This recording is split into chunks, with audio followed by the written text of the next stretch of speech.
thank you. Okay, start it now, and I forgot. I'm starting recording too now. Okay, so will you please welcome Xavier. Hello, everybody. Most of you, I think, know me. I'm from originally from Catalonia, and now I am annoying Welsh people. I live in Wales, and I'm the author of many poetry and stories and scientific papers. Actually, I hope Finn didn't get bored with the last one. And I'm the author of The Year of Eternity, but I don't have any copies because they're mostly gone. And my main aim is to internationalize Catalan music and human diversity. But today I'm going to read a poem in English called Human Being or Being Human. The smell of fish rooted in beaches empties my mind of fringe memories. Seeing impermanence changing permanently on the groves of my hands. My life becomes a moment. The joy of spring is a distant memory of buds and blossoms growing in my soul, of perfumes plowing my being through foolish beliefs and vile fantasies. Kindness breaks through time in infinite darkness and eternal silence, dispersing the smoke of false dreams that blind our existence. Emptiness is engulfing fullness, as fullness shatters emptiness. Death transforms life, as life generates death. And in between, the mystery of being a human being. That's it for today.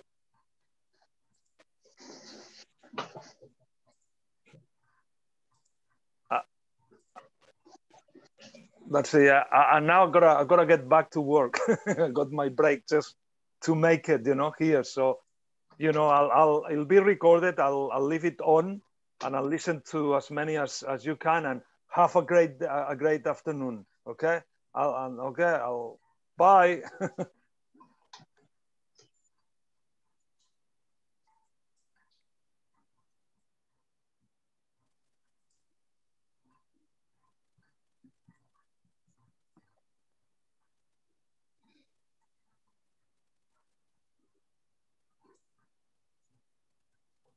You're muted, Finn. Finn, you're muted. I'm so professional. I can't even remember what I was saying now. Okay, thank you very much, Xavier. And now we're going to welcome back someone who made their debut last time. And so you please welcome back Kayana the Artist. Thank you. Hello, everybody. My name is Kayana the Artist, and I'm going to read from my book, Why We Won't Tell versus Why Anyone Listens, in honor of the last month of mental wellness. Here it goes. Different. I was born to be different. When man sees, God sees differently.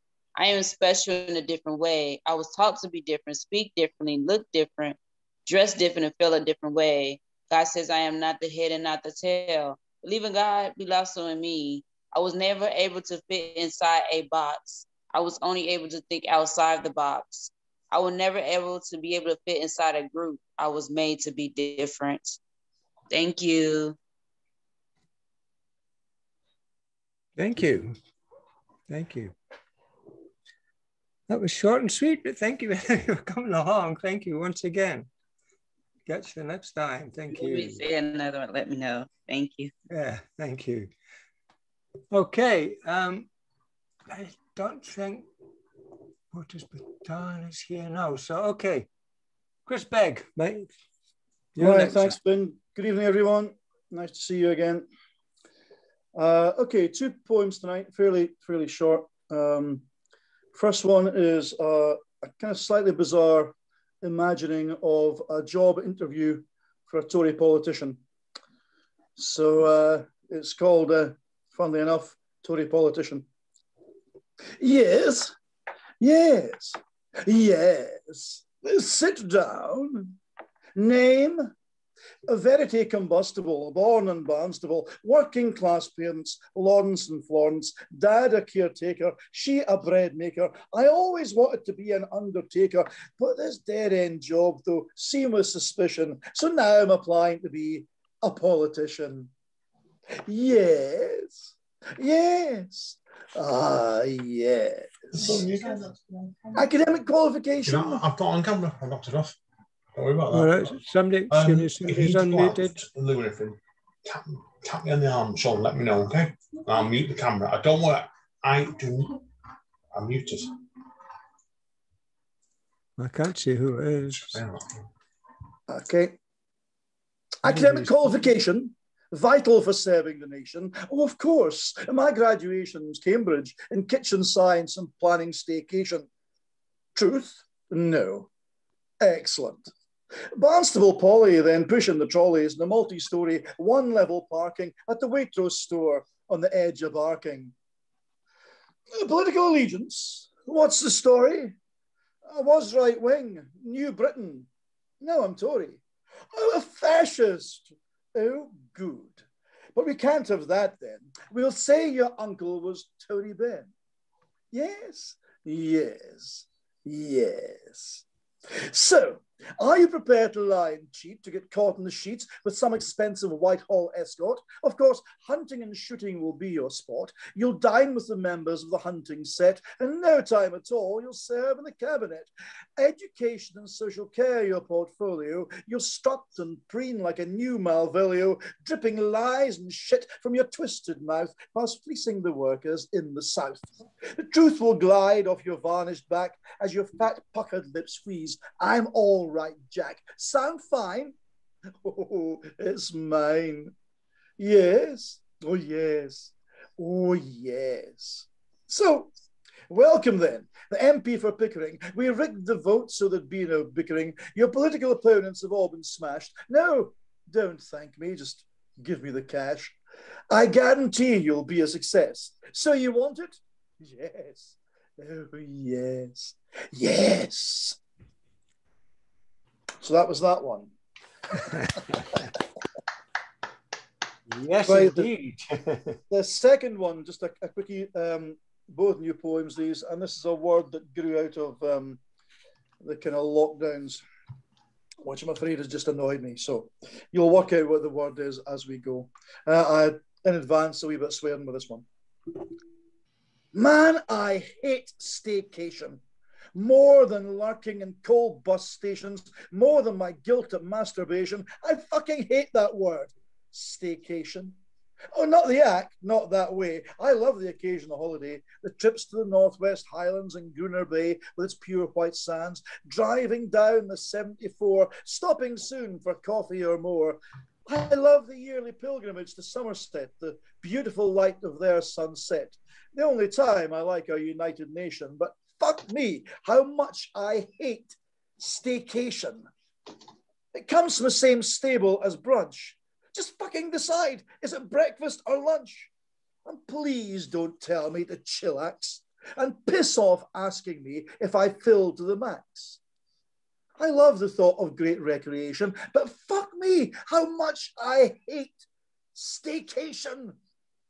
I miss writing postcards and piss-smelling phone boxes, muddy walking boots and hand-knitted sockses, cold chips mixed with green mushy peas. Holidays at home are all filled with these, and I've been to the States on numerous vacations, but fuck me, how much I hate staycation. Staycation, staycation, the curse of our nation. Take a break, a day off, holiday participation in caravans, motorhomes, or down by the sea, a greasy cooked breakfast, an old B&B. Whatever you do for respite sensation, enjoy, girl or boy with pug or Dalmatian. Just please don't go on a fucking staycation. Thank you very much. That's it for tonight.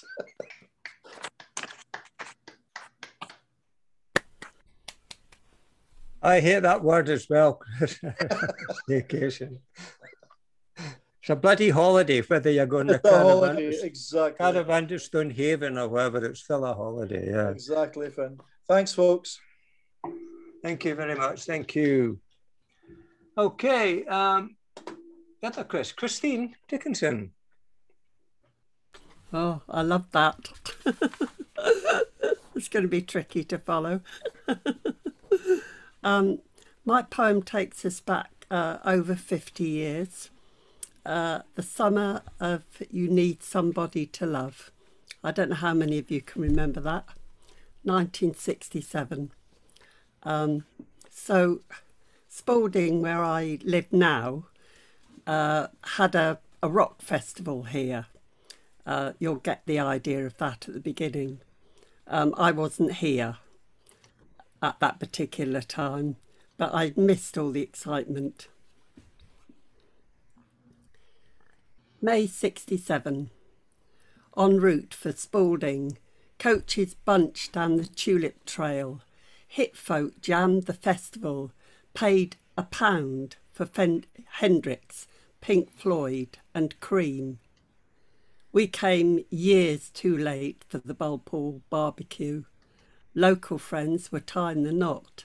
We'd not met, no dreams of children yet or settling in Lincolnshire.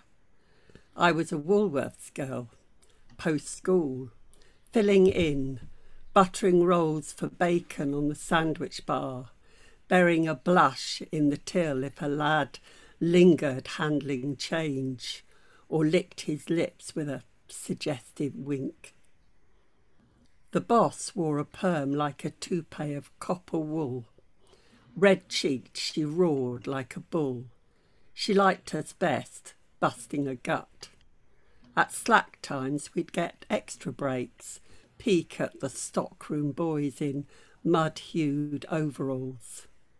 We were high on smut, poking fun, pilfering snacks. Sorry. And I was the bee's knees. No more pea-green uniforms torn off the peg. Goodbye to pink-faced sails of conical bras, fists clenched in the cups to display the bust size.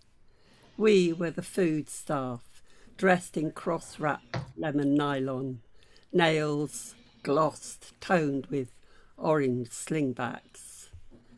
Tall in clumpy heels, I'd spot the girls Mr. Right. Other folks were the grown-ups then. One, two. Wed. I saved my shillings, sights set on college gear, and all we needed then, as now, was love, flowers in our hair, a black velvet band, a sunset, Waterloo, San Francisco, anywhere would do. Martin Luther King flashed by on monochrome TV. Kennedy faded in a diary. I heard no whipped-up dread of floods or foreigners.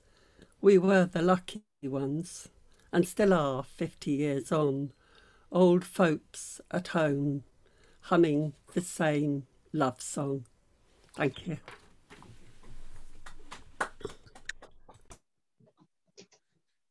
Thank you, thank you, thank you. Yes, because he says there, you know, you need to win a lottery now to get into a music festival compared to the costs of the past. Yeah. Thank you. Okay. All right, welcome back. Someone else that made the debut last time and is here joining us for a short spell from Singapore.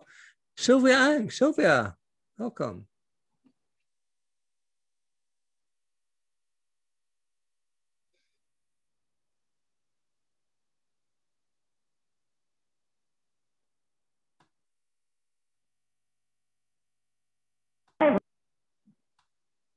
You're on mute. Sylvia, you're muted. Hello, Yes. everybody. This is Sylvia. I'm King from Singapore. I'm very happy and very honored to be invited by Finn Hall to take part in this event. Now I'm going to share a birthday party called School Birthday Party. It was written a few years ago and it was a long one, so I cut it short. In straw 6 years old school, smiling happily, walking tall, beaming so candidly charming. Her two nipples, her cute rosy cheek, brushed like a shy girl. Walking so relaxed, so gracefully, so gentle like a deer. How fitting the occasion for an ice princess. With Elsa frozen, let it go.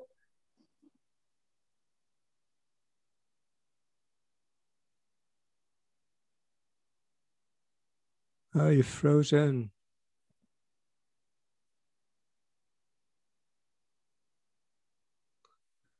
Okay. Yeah, Sylvia seems to have frozen. I will come back. Okay, we'll come back to her after. Visiting the icy queen.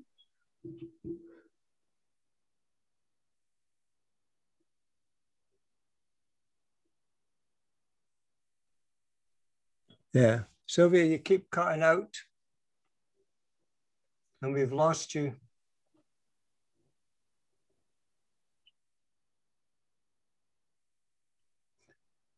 Okay, we'll cut. We'll have to.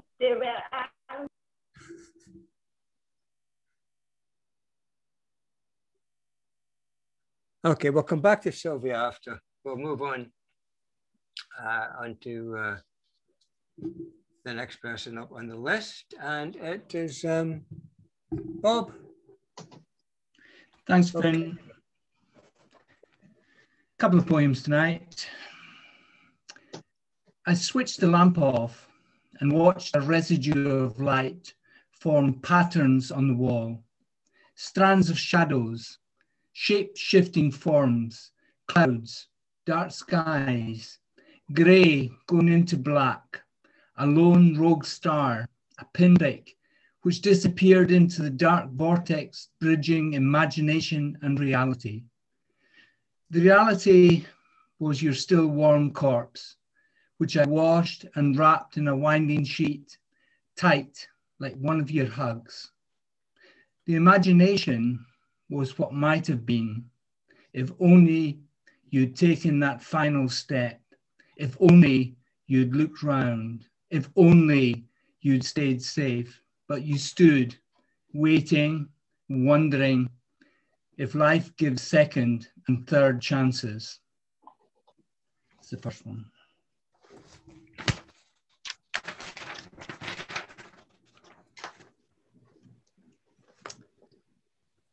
Second one is called Deja Vu.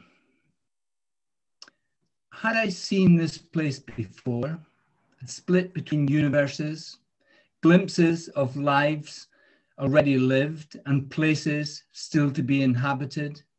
Did that woman pause in recognition?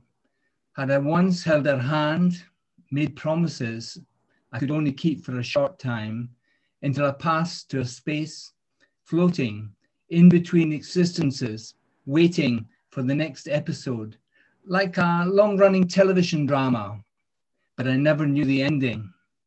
I always left before the end credits rolled. Thanks.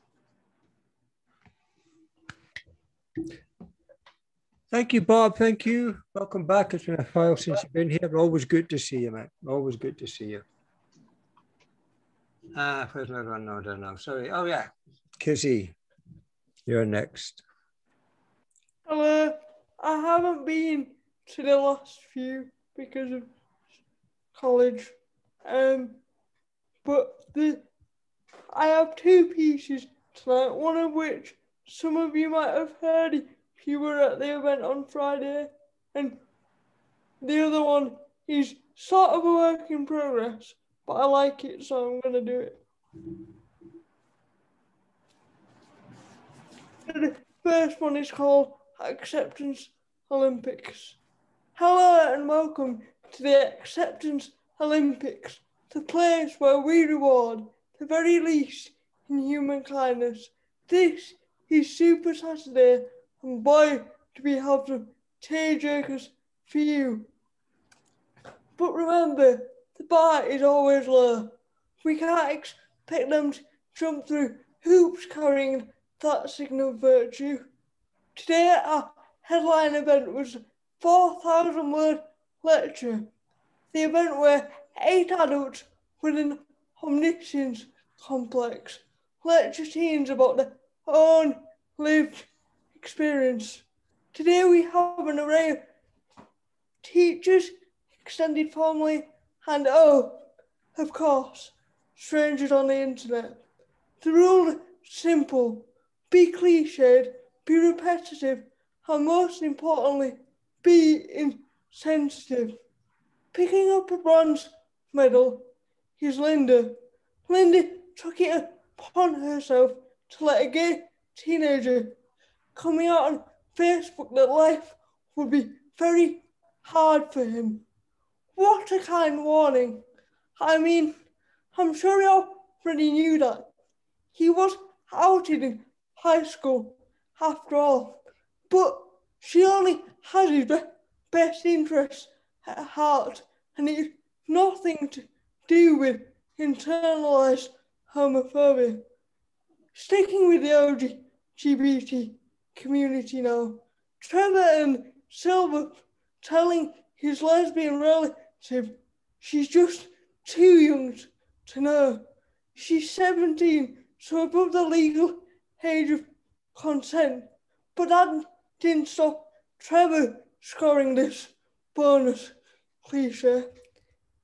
18 to be gay, but free to be straight is a real favourite among our athletes. They just can't get past the sexual part of sexual preference.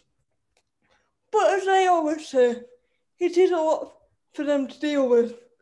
Taking home the gold, we have Karen.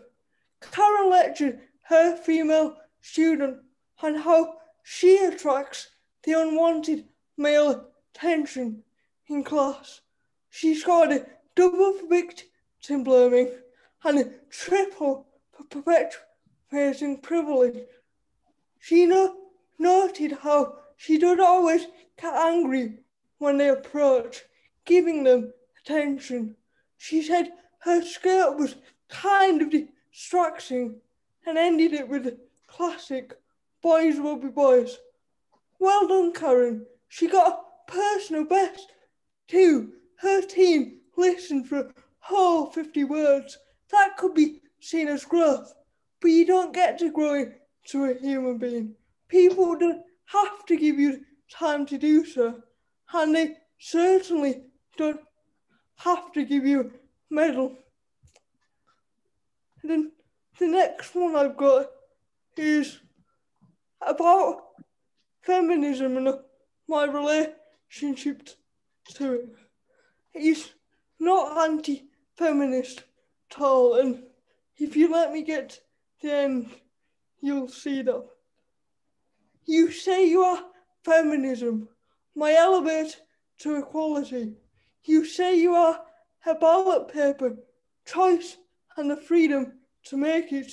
You say you are a mother, praising, loving, accepting. You say that you are all the crowd had to protest. You say you are me, in baggy jeans or even in a dress.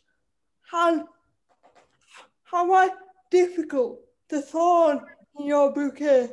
Am I non-conforming, the blot on your perfect group photo? Am I too blunt, the misquote in OK magazine? Am I too stubborn to not share it of your Facebook post? Aren't I straight enough? The crease in the patronising pages of your self-help book. This poem may sound anti-feminist. It's not. In fact, I may consider myself one if I thought I had a spot. But recently I've noticed a change. We say misogyny comes from males, but it's females from which I tend to get the most criticism. It was a female that recently told me I was bossy, not assertive when I was directing my student film, and she said it to my male friend. It's female that's told me that football is a man's sport, or that leadership in business is a man's job. It's females that criticise my clothes, tell me to wear more makeup, and tell me to act more ladylike. Now, feminist is an easy word to put in an Instagram bio, but unless you are willing to give freedom to any woman to make a choice, then you are not all women's voice. Thank you. Ooh. Thank you, Kizzy. Tell them as always. Thank you. Very, very true. Very true, all that. Isn't it? Thank you.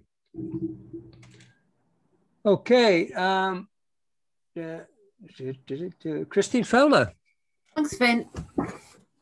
I've got two pieces I'd like to read today. The first one's about my family, and it's called Through the Generations. I married a man whose grandmother came from Ireland in disgrace, a dead lover lost at sea. I married a man whose father was an orphan, adopted, then abandoned, left like a lost puppy outside the convent walls. I married a man who never knew his grandfather's name or exactly from whence he came. I married a man, strong and wise, who gave me a child. I married a man whose child I hold in my heart. She married a man who gave her 2 children to love and to hold, and so it goes on. The second one is, it's a piece, it's a cross between prose and a prose poem, and it's sort of completing itself. It's called Sediment. So think what sediment means. The waist-high grass was dry, crunched under her touch, the feathery seeds at the end of the long bleached strand spilling unnoticed to the ground. Her body was quivering, every cell sensitive, alive, sparking with overspilling energy, on fire under her skin. Her bare feet, calloused, thickly padded from years of working on the ground, nails gnarled, blackened with dirt, split from neglect. Her eyes, bleach pale under a frowning brow, contracted from the sunlight which pounded down unceasingly. Her mouth dry, always dry, arid cells crying out for water, always in short supply. She didn't know where the energy skimming under her skin came from. She didn't know why today was different. She only knew what she felt. This restlessness flowing through her like a wind through the grass, a pale wave reaching to the horizon, nothing else to see. No other movement, no other life, however small. She flexed her long fingers, looking closely at each joint stand. Soft, yet still responsive. She held her hand up to the light, mesmerized by the sun making the webbing between her fingers translucent.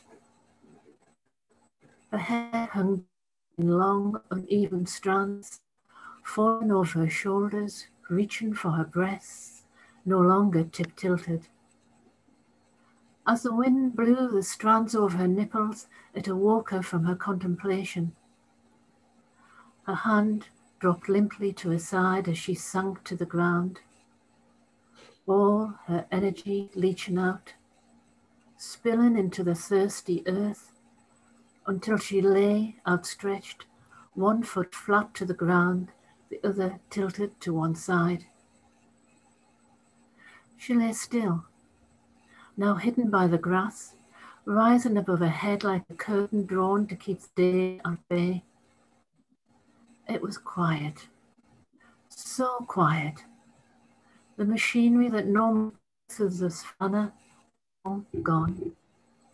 No voices singing the songs that set a rhythm to which they'd all worked. One left. Just her, now lying like a scrap of rubbish, abandoned, useless, unremembered, as the sun burned on. Thank you. Thank you. I was memorized by that. Thank you. That was wonderful as usual, Christine. Thank you. Okay. Thank you very much. We're going to try, it says she's not here, but it's on the screen. We're going to try Sylvia again. Sylvia, are you there? No, okay. Okay, we're going now to our, I think, our first debut of the night. We're going all the way, this time first country, to South Africa. Please welcome Bilkis. Hello, how are you all doing? I'm certainly honored to be here and thank you for the invitation, Finn Hall. It's really special to see friends here, like Rick Spizek, Bob Wellen, Alexandra, and I think I've seen Fatima Lisbon, Lantern Carrier people I know from the virtual poetry reading. I couldn't quite decide what to debut on my first reading here. It is from my second anthology called Ebb and Flow of Love. And third manuscript is ready. I'm just busy refining it. So hopefully before July, I should have a third anthology. I'm going to try and read 2 poems that I hope are not too long, but rich in imagery and captures your imagination. The first poem is called The Cry of the Insomniac. Days bleed into night, captive to the arrest of darkness. Sleep eludes the restless mind, sentenced to a prison of thought. Night silence is ripped by shrieks of dogs hoarse from their fight with the invisible. Trucks bellow through the night like grief-stricken crows approaching death, then drone in the fading distance to journeys unknown. Sentenced to a prison of thought, sleep fails to rescue the mind, awaiting oblivion. In dreams sweetened, like sugar dissolved in tea, melting chocolate in the mouth, taste buds teased in honey, salivating sensations of sweet loss. We are individual manuscripts where phantom pages document our lives as dreary days colored by the sun's rays and evening's glooms that labor tirelessly while a ticking clock slices through time. Thank you. That's the first one. The second one is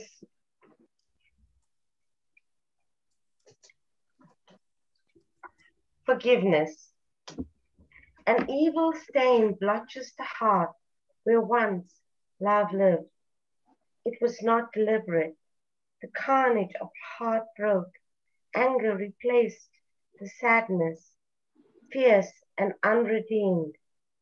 Forgive, she appealed, for love to return. This world abounds treachery. Storms will rage, but like nature's heathen crash, wind bellows wild. Forgive, she appealed, for love to return. Calm, calm whispers in the soft breeze that travels the distance from she to him. It was a storm that no longer rages, so she appealed a peace and forgives. Love returns, for she pleads a story that just begins afresh. Thank you. Thank you, Bilquis. Lovely to have you here, and that was a damn fine Blot debut. Thank you very much. Come again anytime. There's some people know I'm trying to get juggling too many things as usual, but I'm trying to get a mailing list together for like a Blot from the Blue. So just contact me with your email, and if you want on that mailing list, if you haven't already. But I'm working through it. Right, we'll try again with Sylvia. You want to try again, Sylvia? Go on then.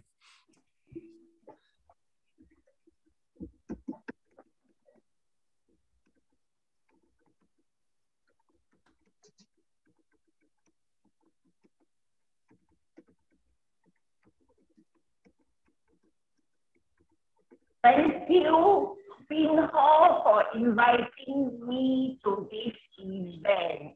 I feel very honored and I'm very happy to meet poets from all over the world. We learn in the process.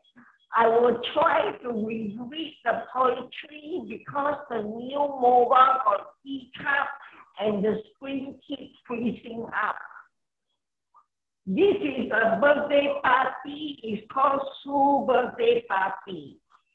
Eating straw, a 6-year-old Sue, smiling happily, walking tall, beaming so candidly, charmingly. Her two nipples, her cute rosy cheek, brushed so like a shy girl. Walking so relaxed, so graceful.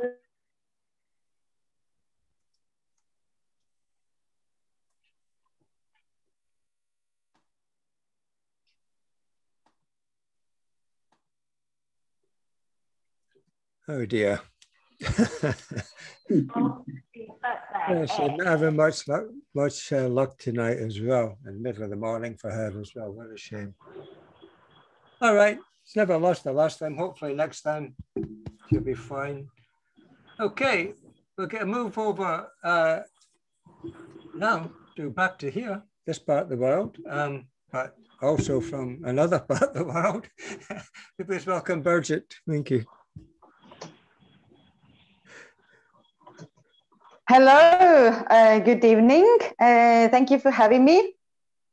I'm Birgit, I live in Aberdeen, and I'm a happy a member of Aberdenian community for exactly 15 months now.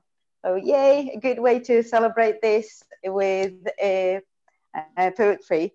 I'm going to do short ones today, and as you kindly let me do, I am going to have a bit in Estonian as well. But first, the English ones. The art of asking and multitasking. The power of smile and going an extra mile. The art of waiting without hesitating. The power of belief without grief. Sorry, how to off it just now is not off for the exhibit. They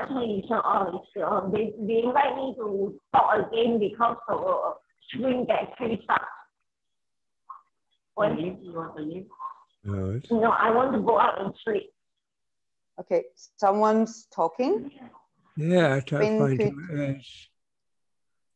Maybe it's Sylvia. Yeah, but I can't see her on here. She's just obviously just come in and went out again, or she was still carrying on, not realising she'd gone again. Okay, it was a good timing. It was between poems. So the second one's called Just One More. Just one more dance with your numbers. Just one more dance to my words. Goodbyes to silent numbness. Goodbyes to crying hurt. Just one more late night conversation. Just one more late night rooftop laugh. Hello to new realization. Hello to open our heart. The third one, I originally wrote in Estonian in 2014 for my mom. But for this very night, I translated into English.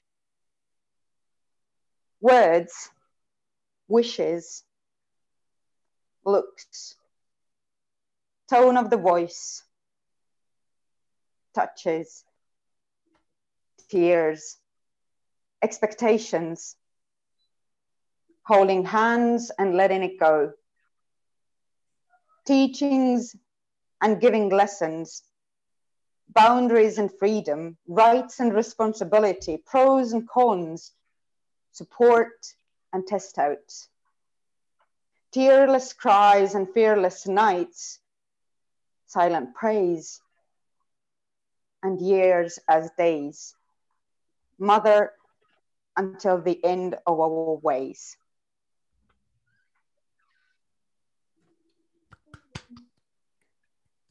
And two short ones in Estonian as well, but they're both written in Aberdeen, so it's local poetry, but in a different language. Lained silitavad mu juuri, kuid taovad mu tüve. Murdumise valu võtavad nad pisarates mu lehtedele.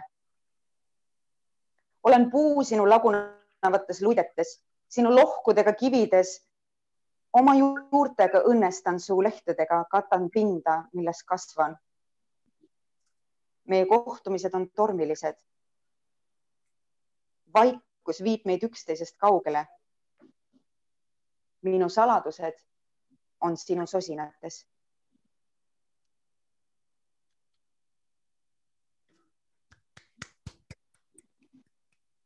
Luba, ma emban sind luuderohuna. Heidan käed ümber sinu tugeva tüve, põimin sõrmed su tuulest säsitud salkudesse. Luba, ma luban, et ma ei jäta sind iialgi. Enne jätad sina mind. Aga sina ära muretse. Kui tunned, et pead minema, siis mine. Ma saan hakkama. Olen alati saanud. Luuderohi ei hävine.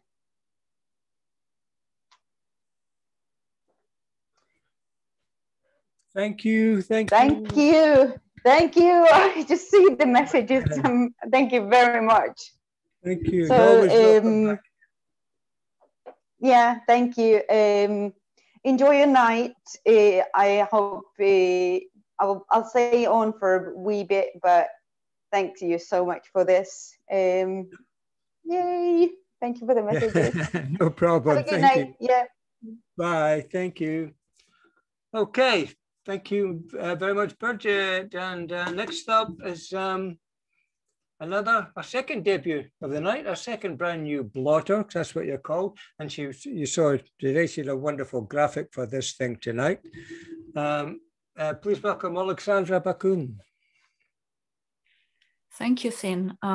Thank you for inviting me here. And I'm here from Ukraine, which is, you know, in the center of Europe, but most people have never heard about it. So I am a co-moderator of virtual poetry readings that happen bi-monthly on Saturdays. And I also am a part of the organizing committee of Seminar of Creative Youth here in Ukraine that is happening in June. And it is an annual event for young poets and writers. And today I was going to read 3 small poems for you. All of them are actually originally written in English. But then I thought of reciting one that has been written last year, and it is a very kind of private one. It has a lot of like private emotions, and it is about the decision, like the feelings that has been coming together, and then a decision came in the end of the last year. I just thought that it comes very well with the tune of some of the poems that have been read during this event. So I hope that you like it, even though it is kind of a hard one to hear maybe, but it was also a hard one to write, but it led to a very, very healthy decision in my life that I have been following for 5 months. To all the men who've been in me,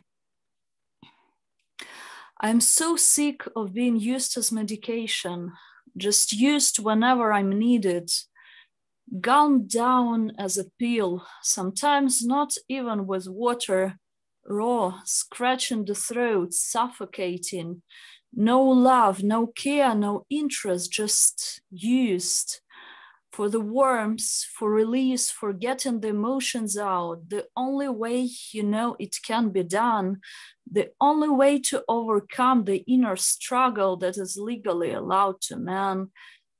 Just taken whenever you feel you cannot cope, any type of night, whenever you feel you are about to blow up, you choose to blow up on me or in a condom inside me, and then you leave. You never stay, because why would you stay with medicine? You got your release, and until you wind yourself up again, be it in months, 2 months, half a year, you just vanish, right? Why communicate to a syringe, to a dose, to a thing that has only one use? For I am the thing that you use and you throw away with the disgust because it has served its purpose and is filthy now, and I stay broken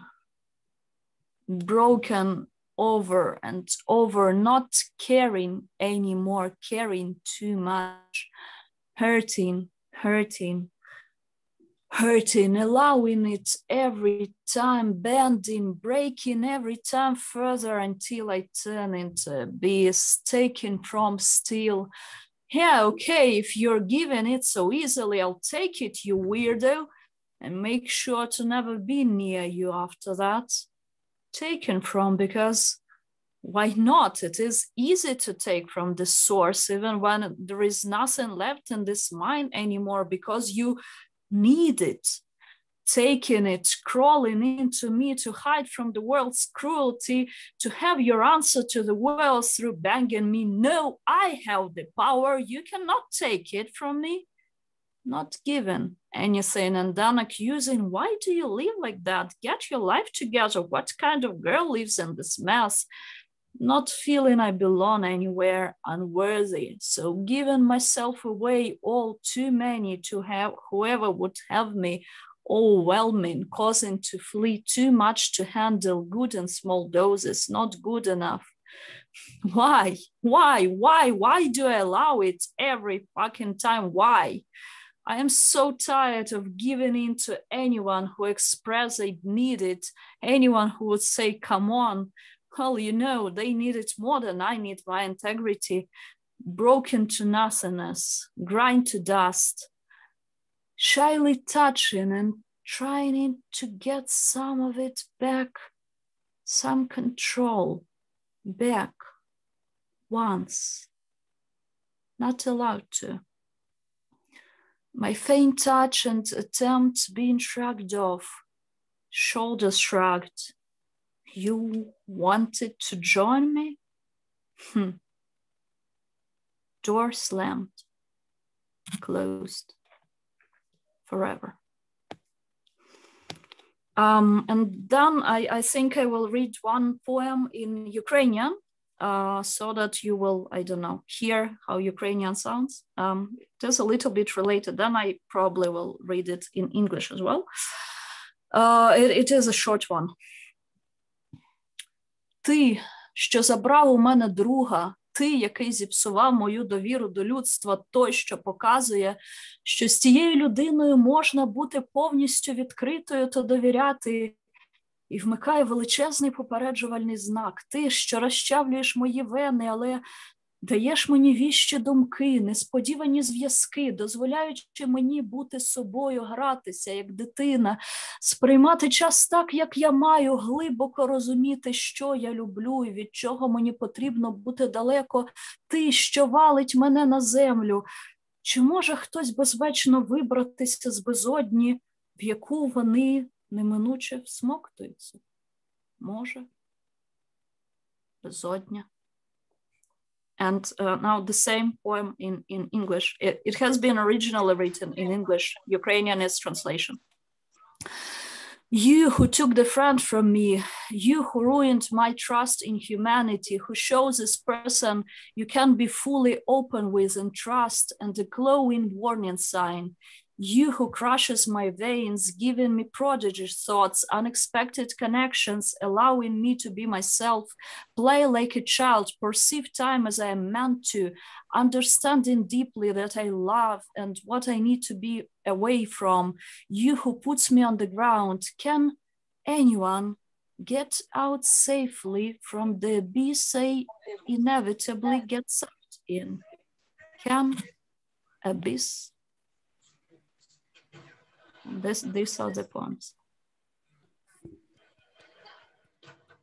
Thank you. That was just fantastic and fabulous. And we actually all love hearing poetry in languages we don't understand specifically, because you genuinely get the feel of what's being said and the rhyme and rhythm of everything. It's always welcome, non-English here thing. Thank you. Hope you come again. Thank you. Okay. All right, Natalie.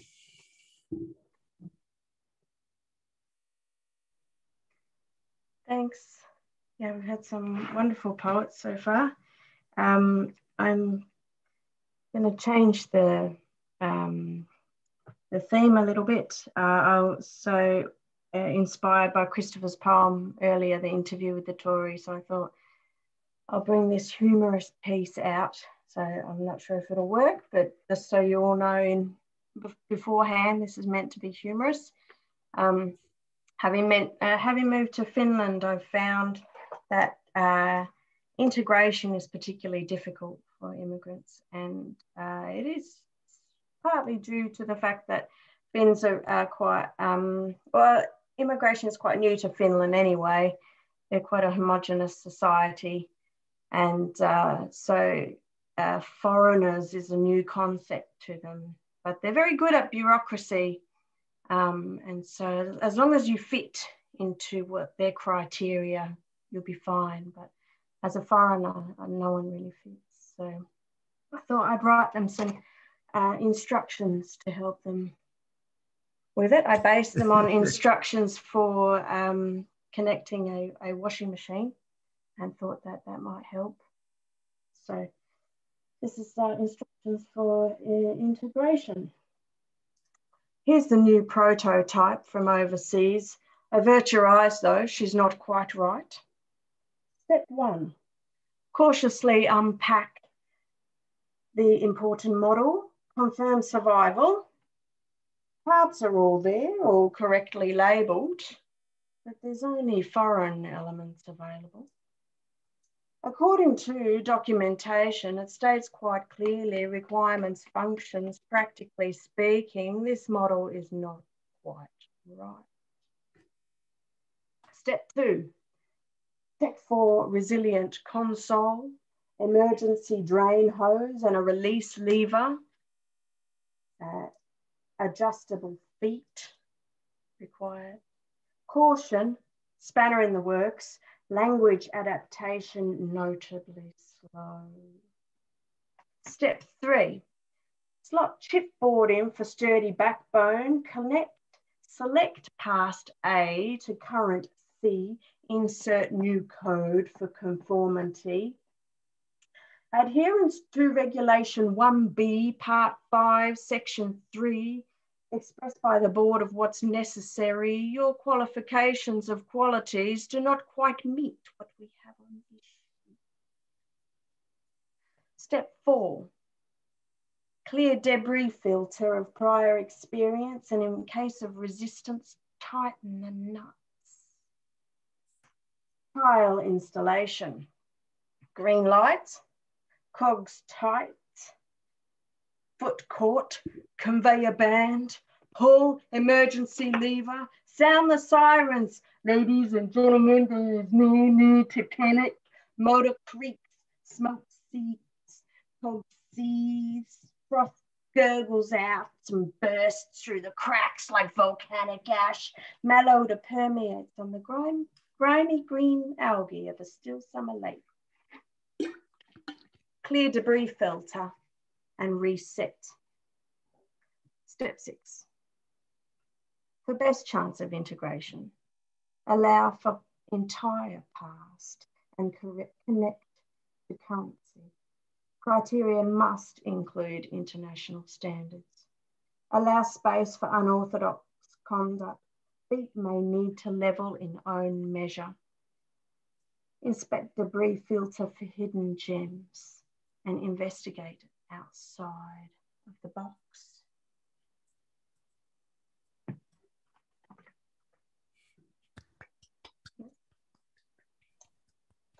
Thank you. Thank you. Greg, anti-bureaucracy poems are always welcome here. I'll leave it at that tonight. Thanks, guys. Okay, thank you, Natalie. Thank you. Thank you. See you later.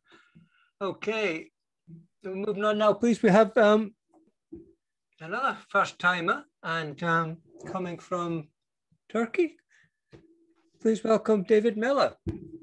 Everybody, as you can tell, I'm not originally from Turkey. I'm just going to read a few short poems. The first one was written about 10 years ago when I was living on the Wirral, just walking around the destruction of the Tories and just walking down the street. It's a street scene. That's a tanning studio. That's a chippy. That's a tanning studio. That's a hairdresser's. Empty shop, empty shop, empty shop. That's a smoke-free Wetherspoons. That's a closed pub. That's a closed pub. That's a couple strapped for cash. That's a family next door whose gyro couldn't last. That's a fake tan. That's a discarded chip paper. And that's another fake tan. That's just the northern street that's come to its end. Thank you. Next one is I wrote at the beginning of the pandemic and listening to Matt Hancock, who clearly buried these people's lives early. This is about the elderly and their treatment during the pandemic. This mortal life. This mortal life seems thinner now, and we move away from old and sick relatives. We keep a safe distance. We see everyone as a potential disease. This mortal life seems thinner now. And in a darkened room in a care home all alone, she sits, tapping her fingers, hoping the bell will ring or someone will call.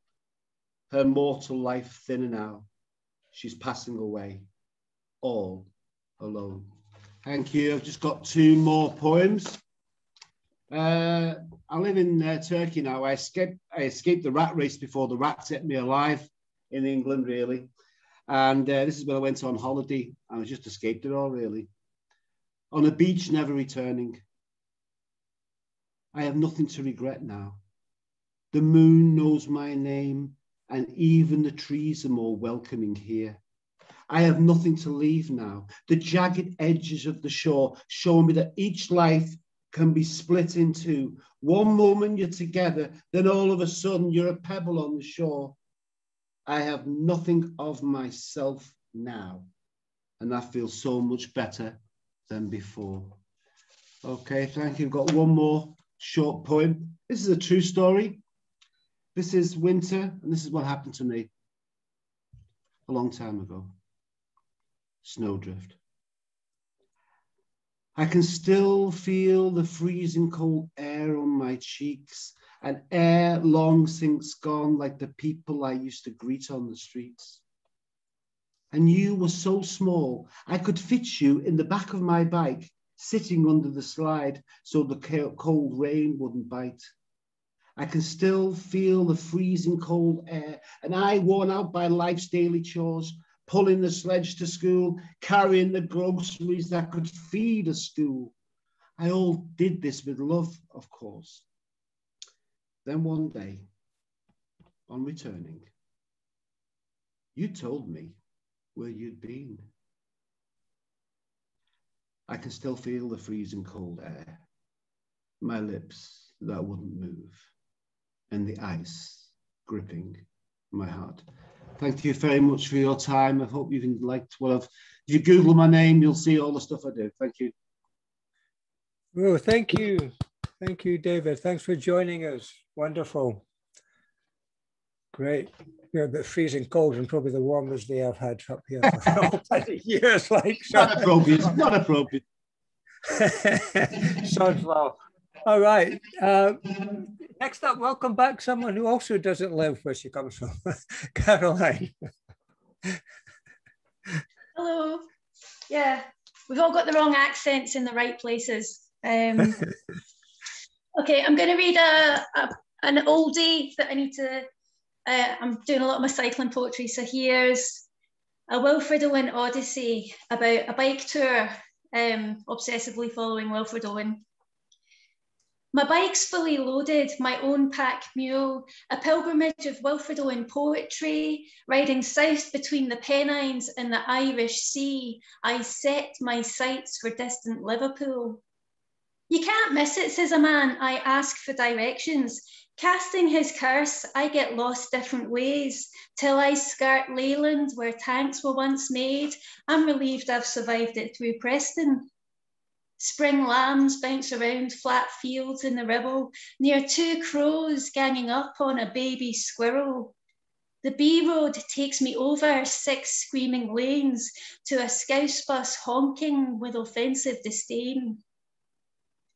In Birkenhead, a statue called Futility shows a man with his head in his hands who sat with a wreath of paper poppies in his lap.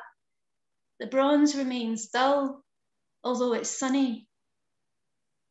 Expecting a veteran, I meet a musician who went to the BI, Wilfred's old school. Only a wall remains where a cruel head caned kids for breaking archaic rules. In his Wilfmobile, he shows me locations. Did you know a dead famous poet lived there? The people living inside couldn't care. Then it's back to the Wilfred Owen Museum, hearing how he's adapted poetic rhythm into a Wilfred Owen musical. Near Chester, I rest in a cyclist cafe, where a roadie shows me a safer greenway, past a cemetery where rows of soldiers fill, uniform graves standing to attention. Despite the forecast, there's miles of cold, wet stuff, but warm showers greet me in Oswestry from members of that cycling community. There's Wilf's birthplace, another statue, an exhibition, a plaque, a park, and the church where he prayed. A Wilfred lemon and poppy seed cake was made by the librarian, second place in a bake-off. I wait by a country field as cows are unloaded. One runs bellowing, It's separated. In another field is its baby calf. It's quieter when I reach city grass outside Shrewsbury Abbey, whose bells when they were ringing war's end. That's when Wilfred's mum got news he died. At a pub B&B, I stop cycling. In the bath, the acoustics sound great, being read. Wilfred Owen by Richard Burton on YouTube before bed. And I've got one more poem that I keep changing the title of. This week, it's called Resurrection. Everyone thinks I'm dead, where I lay in my bed of earth, below thin skins of turf, unmarked, thought of no worth. My grave senses every shock wave in this shallow enclave. I wait to hear announced my fate, bury first, then cremate.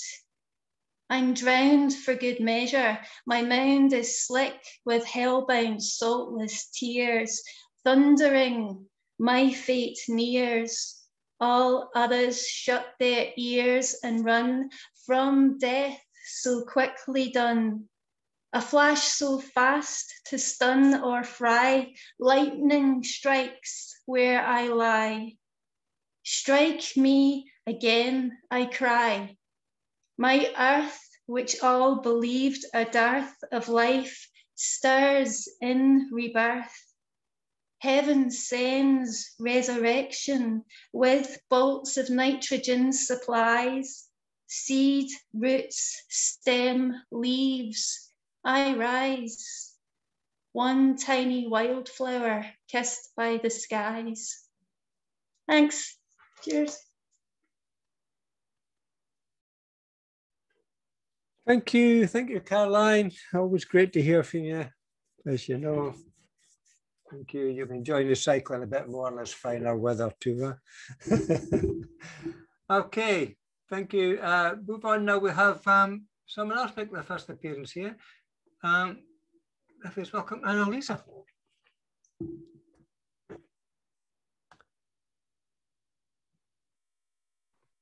Evening all, can you hear me? Yep, that's fine. Okay. Hiya, I'm Annalisa.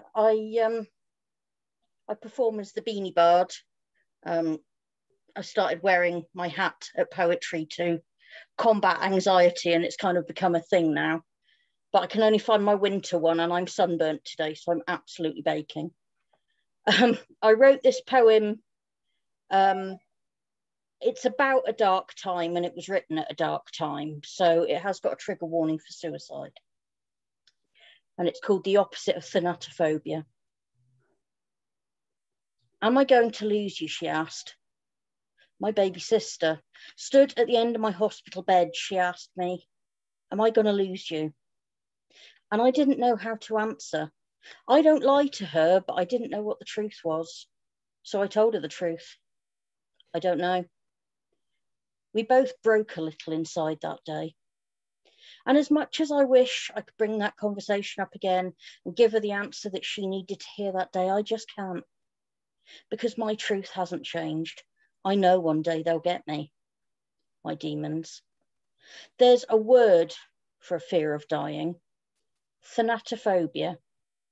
I've always been afraid of dying, that final bow, walk off the stage, head up, unafraid. Not me, thanatophobia. But since that day, I've come to realise I actually don't have thanatophobia, and I'm not afraid to die. But there's no word for being afraid of being alive. And believe me, I looked. I needed to know. What's the word for being so afraid of dying it makes you want to kill yourself? What kind of word could explain a fear that sweeps away a long life and hurtling towards the very thing you've always thought you've been afraid of? What's the opposite of thanatophobia? Because I'm not afraid to die, really. I'm afraid to live. Unable to stand the lack of control and a future of uncertainty, to not know exactly how I'm going to die, and the truth that that's exactly why I need to know how I'm going to die. because one day they'll get me, my demons. I've known it since that day. There's just no word for my fears, not that I can find. And believe me, I've looked. I needed to know. I'm not suicidal. Not today, anyway. Just afraid. I've lost my place. Sorry. I'm not suicidal. Not today, anyway. Just afraid. Afraid of life and an unknown end, out of my control. The possibility of another 40 years of uncertainty that scares me rigid. The opposite of thanatophobia. I love my life, my friends, my family. I have joy in abundance. So maybe I'm the most selfish person on the planet. I was told one day I was selfish for these thoughts that I have, and yet I don't know where they spring from. So at my core, I just have to be selfish, I guess. To be so blessed and still feel this agony and twisting fear, and know that the one sure way I could stop it would simply cement the truth of my selfishness. There may never be a second running of the conversation we had that day, when we both broke a little inside. When she asked me, am I going to lose you? And I didn't know the truth even as I gave it. When my baby sister asked me if she was going to lose me. Because not knowing the truth means my answer is still the truth. They'll get me one day, my demons. And hoping for a long time with the ones I love doesn't mean that the sadness won't be tinged with relief. Because finally I'll know what the opposite of thanatophobia is. And the answer might give me some peace. Thank you. Oh, wow, thank you. Thank you. That was such a brutally honest poem, and thank you very much. Thank you. It's hard to do these things, I know, at times. Yeah, it takes a lot out to you. Thank you very much for coming along, Annalise. I hope to see you again. It's great. And your verse for Joined Up Right, and I'll be with you later on tonight because I've got it back from, from Singapore. Okay, next, Lily.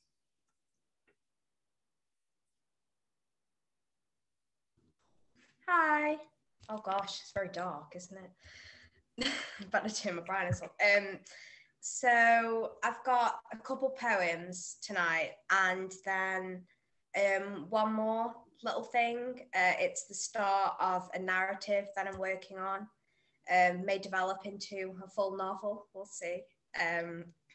But this first one is called Nature's Necessities. A ceremonial love where futures lie, testing themselves against the great dust of the sky. Crimson dreams flit from eye to eye in a desperate siege for resolution. And the fog rolls in its mint and blue, with a stone pricked lining bespoke for you. And a sweet bird sings in click, whistle, hum, the tune of a whale that waits for sleep to come. Cotton, fern, inky raw, puddles of blood dripping across clotting floor. Shadows of eastern winter moons, breath is as worthy as your father's doubloons. It shines in the sun, the gold that runs, where the animals go, Stygian undertow. Pretty flowers, pretty flowers, pretty flowers bloom. Trees curve, solemn mystery in unlit room. The hairs on your chest and the bones on your skin seek back to the place where it all did begin. Those rather timid flushes of a carrot's twilight, grit in the earth and facile plight, highlighted memories, sloppy tomorrow, happiness, joy, anger, and sorrow. Polychromatic shapes, words, all slot in their place, a bliss to be heard. Thank you. And then the second one is not on my phone. This second one is called The Beast. It's a bit more of a personal one, but I think it's something that a lot of people can relate to. It's falling into a spiral that never sleeps, or breaking a bone that can never heal. A chasm awaits as its melancholy glare grips your ribs and tells them to pierce your heart. Your lungs wheeze for the oxygen, your mind craves for its rest, and the beast in your chest denies its freedom to wander inside someone else. Your voice is a broken record. It doesn't know how to speak. And the scales inside your muscles favor the bittersweet harmony. There is no perfect remedy and is no reason why, but the faultless monster in your chest condemns your life of crime. The tears float down your face and reflect who you used to be. A person without the broken record, the bestial harmony. It is not God that changes you or the angel down below. It is that happy, dreadful tone that echoes through your soul. You feel the walls are closing in. The memories are spent. Your ears close to that laughing tune. The beast leaves with no regrets. Thank you. And then this final little bit is, like I said, the start of a little narrative that I'm working on. Her body is his temple. It breaks under his stare like glass against iron or stone. Pressure builds in his chest, a feeling he has never known, and her fingers lace through his hair. The bristles curl under her nails, every inch a new grail to discover. He only watches her face. His hands move to touch her, but by then he knows that it is a dream, that she is distant, falling into the arms of her duty instead of her love. He turns away, and the darkness shifts from his mind into the crevices of his soul. That's me done. Thank you. Thank you, Lily. That was lovely. It's great again. Always a pleasure to have you along here. Thank you very much indeed. Thank you. Right, we're going to have two more, then we're going to take a 5-6 minute break. So, Andy N. Evening all, guys. I'm Andy N. I live over in the Manchester area, of course, in England. I co-run a night called Speakeasy, which is, I like to say, Manchester's leading open night, but it's just a good one. So, okay, a couple of bits and pieces tonight. And first piece I'm going to do is, and the oldest one I'm going to do tonight. This is from a book I wrote a couple of years ago. The book's called The Birth of Autumn. I'll share it at the bottom later. But the poem's called Threads of a Jumper, and this is about my mum. Whatever happened to Anne from Cleveland's, who you met on holiday with your parents just after your brother was born, and held your hand throughout that night when all three of them nearly drowned? Barbara, who was the younger daughter of your history teacher from high school, who everybody disowned in the playground after a brother got sent up for fighting and cost the school the cup final. Jude, who you worked with at Woolworths, who wouldn't speak to you for 2 weeks after her husband made a move on you after 5 pints of lager and 3 whiskies at the Christmas do.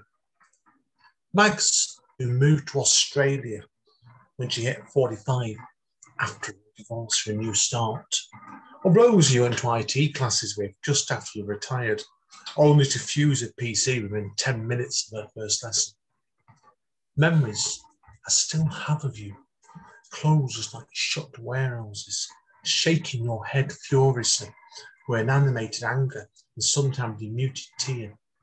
Sat there with a fountain pen, looking every inch the fourth poet, instead of a crossword scribbler, lost in the floodlights of decades of an eventful life. As your pen crossed out people you knew once upon a time, like moments pulled out of sequence, which you smile at quietly and whisper thank you, recalling their friendship, carrying their dreams, lost in sleepless memories, tied in relationships, stuffed with man-made threads dangling off jumpers, carried of memories, underlining your background, whether at the end of summer or the heart of a frantic Christmas. Okay, that's my first piece done. The other one I'm going to go do one more today. So this is a bit of flash fiction. So this is a new piece, and there is bad language in this. So well, it comes at moments you're not expecting either. It makes it even funnier. This is called Unicorn Rescue. When you heard help, you weren't sure for a few seconds it was coming from the closed primary school. After all, it's a Saturday. It surely wasn't due to open again until the Monday. But you couldn't see anybody there, so you turned round and looked around the neighbourhood. But it was deserted. Do you hear that? You asked Michelle. I didn't hear anything, she said. You must be imagining things again. Help! You heard the voice again. Did you hear that? He said to her. Please tell me you heard that. Yeah, she answered. But where's it coming from? Come quick, the voice called out again. Where? Chris called out. We can't see you. I'm stuck on top of the letterbox. We can't see you, Michelle responded. All we can see is a toy unicorn. That's fucking me, the voice said. What? Chris and Michelle both looked at each other speechless. I am not fucking kidding, the voice said. Mary dropped me here on Friday afternoon without realising there was chewing gum on top of it. Oh, you poor thing. Michelle went over to it. It couldn't move despite constantly trying to. We're not allowed to tell humans we are alive normally, but I starved to death unless you help me. Chris, Michelle looked at him. This is too surreal for me, Chris responded. How the fuck do you think I feel? It said in response. How do you think I feel about this? It's not exactly my idea of fun, having to ask for help from two random flesh spots. Flesh spots? Chris said, lifting him up. There you go, mate. Cheers. The unicorn jumped up into the sky and whistled. 20 seconds later, 5 more unicorns arrived, carrying a bottle of wine, but leaving both Michelle and Chris speechless.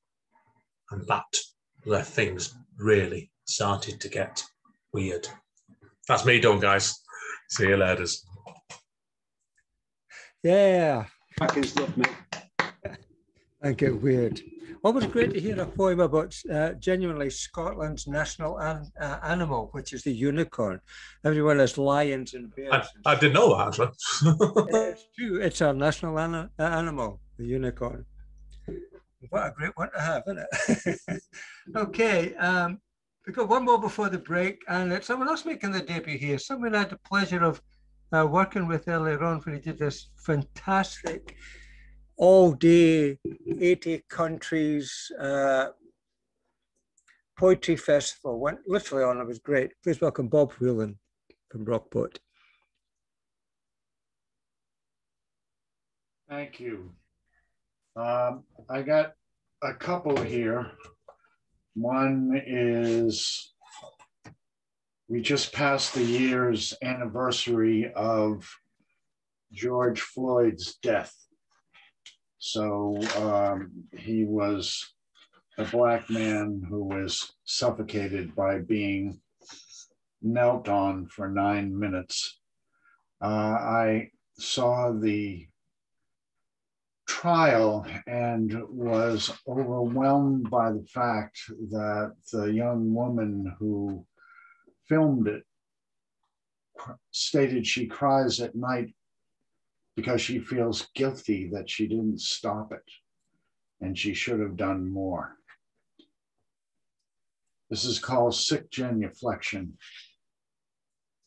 To a blue-eyed Christ, no spiritual weight, just physical weight, the only weight in your reality. You can't sign the cross with hands in your pockets. Is anything sacred to you? Knees once forbidden to protest and seek equality are now acceptable as weapons. murdering slowly. Strange fruit has fallen from the tree, bruised and crushed, laying smashed on asphalt.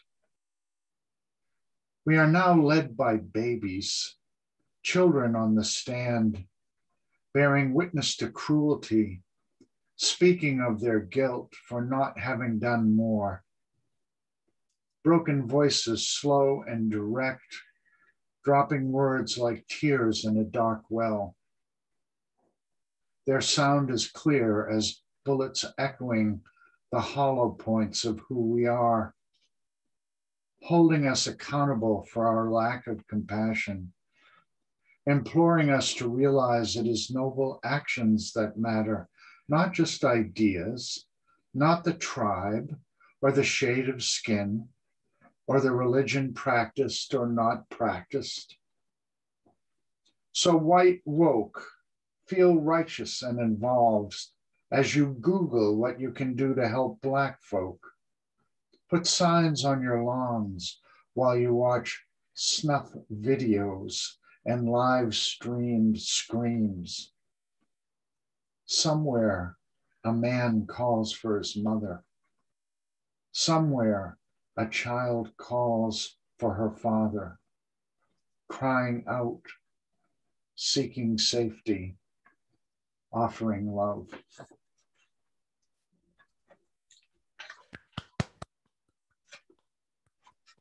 And I have my youngest daughter is still living with me, and that's a good thing. I'm not complaining about it.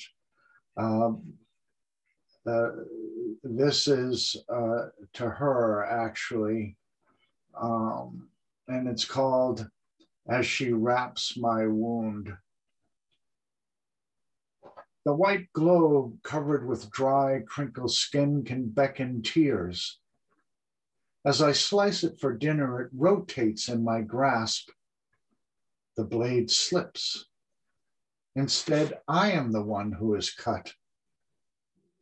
Red weeps from my fingertip. My youngest daughter, the last child still living with me, having heard my curse, responds with a Band-Aid. She is 1/5 my age, yet insists on caring for me, proclaiming to know better than I about tending small things.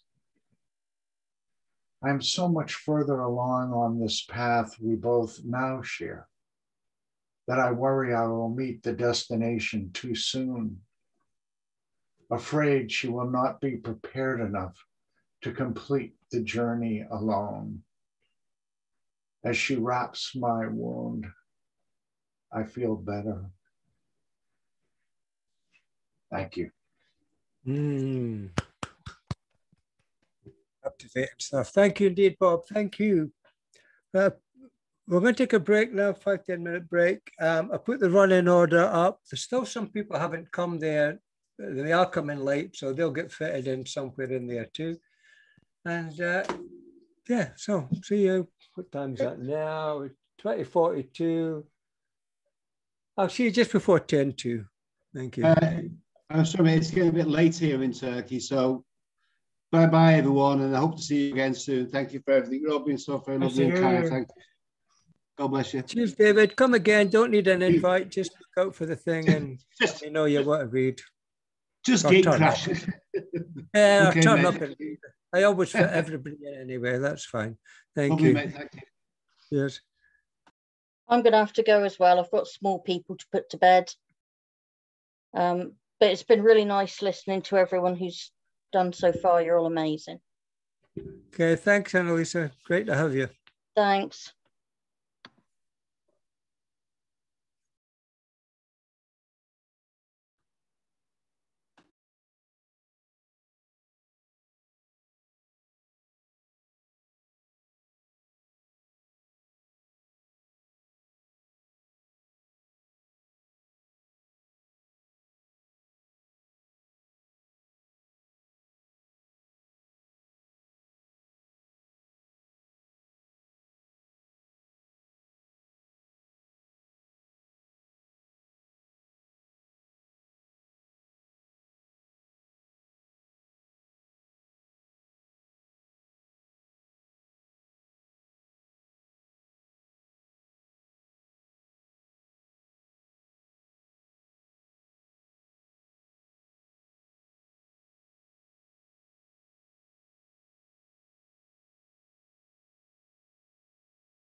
It's a bit disconcerting looking at Gary's picture and seeing myself there, you know, but and that's how Gary works.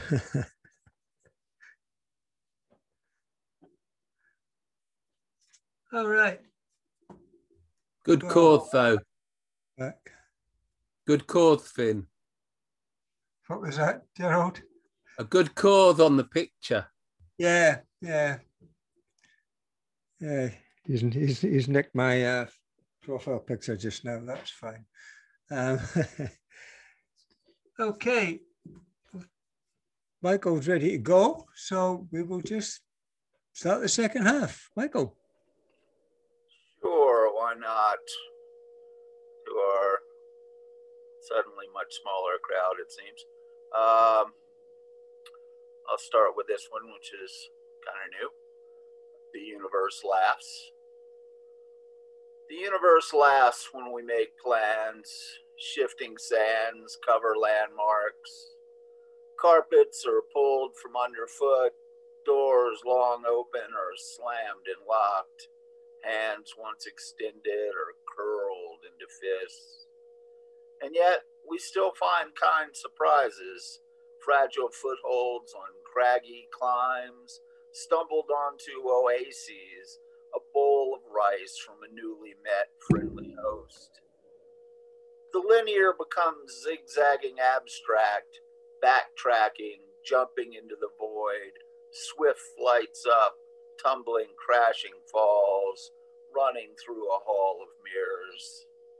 Perhaps in retrospect, we find embroidered intricate patterns on tight-stitched surface, totality of interactions, wise and foolish actions, crude cartoon of life story tapestry. Such discovery is doubtful, best remain humble. Old age does not make the sage.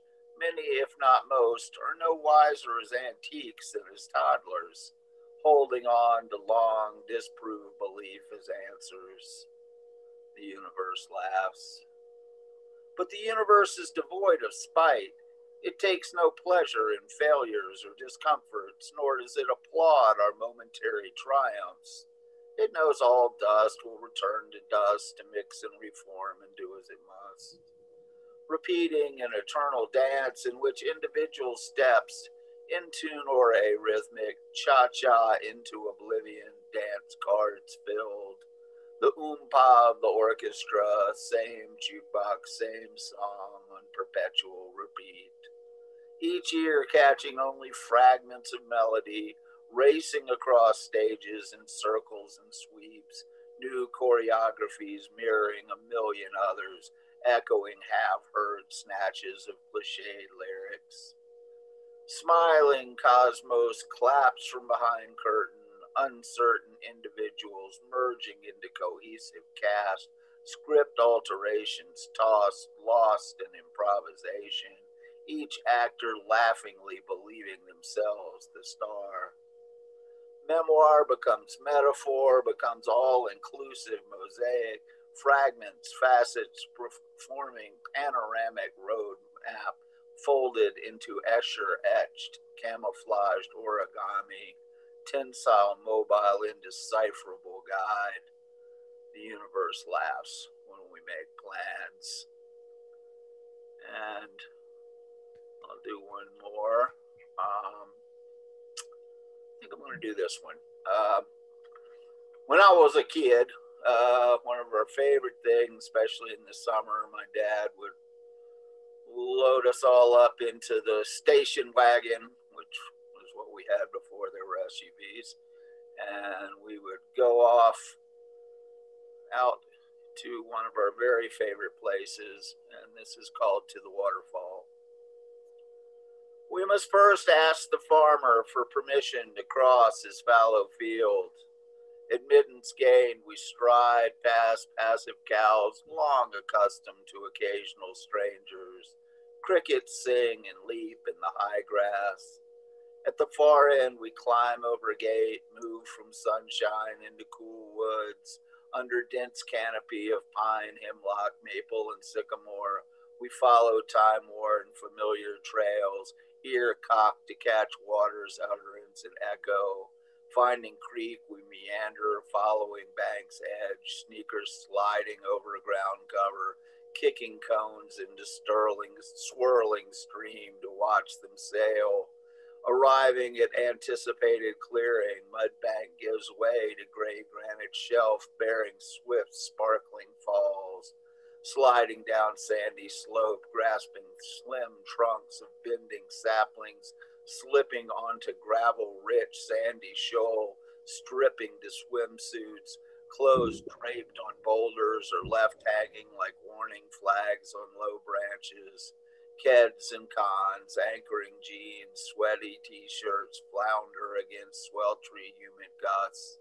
Scampering towards adventure's goal, spectacular point of plummet.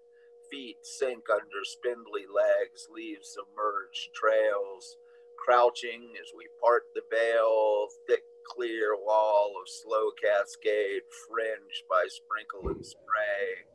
Falls parting curtain, pouring over polished brim of cataract, drips hushed by moss carpeting, sliding over algae slicks, we slip between wide lips into narrow cave, mere yards from front to back, thin triangular mouth-like aperture, dark and cool. Inside, red and yellow salamanders curl and scamper through fingers, resting momentarily on open palms, then diving acrobatically to slick stone home, disappearing in an instant. Exiting the cave, we float in the current sculpted pool of rounded sand and stone just past the cascade before the next narrows.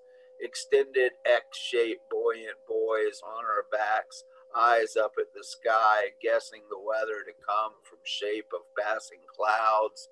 Toweled dry, we replace outer garments, stuff soaked terry cloth into knapsack, climb back up bank sideways, feet digging into soil, sit in circle on flat rock next to point where rolling water greets gravity, descends with wonder towards thin, trickling serpentine, future home to tadpoles, crayfish, and minnows. Pulling sandwiches from sack, we dine, a simple picnic ending with apples whose cores we toss across the water, marking the strongest, farthest throw. Sun long past overhead, casting late afternoon shadows our signal. Retracing steps, bidding gentle cows goodbye and goodnight, we leave, dripping knapsack tossed into trunk, stowaway creek water journeys on down country lane, past pine forest and fields, fence posts melting in exhausted adolescent eyes, drunk with clung-to flasks elixir, reflection sediment of brewed adventure, falling into slumber, following nature's gravity from journey to diversion to remembrance. Okay, thank y'all very much.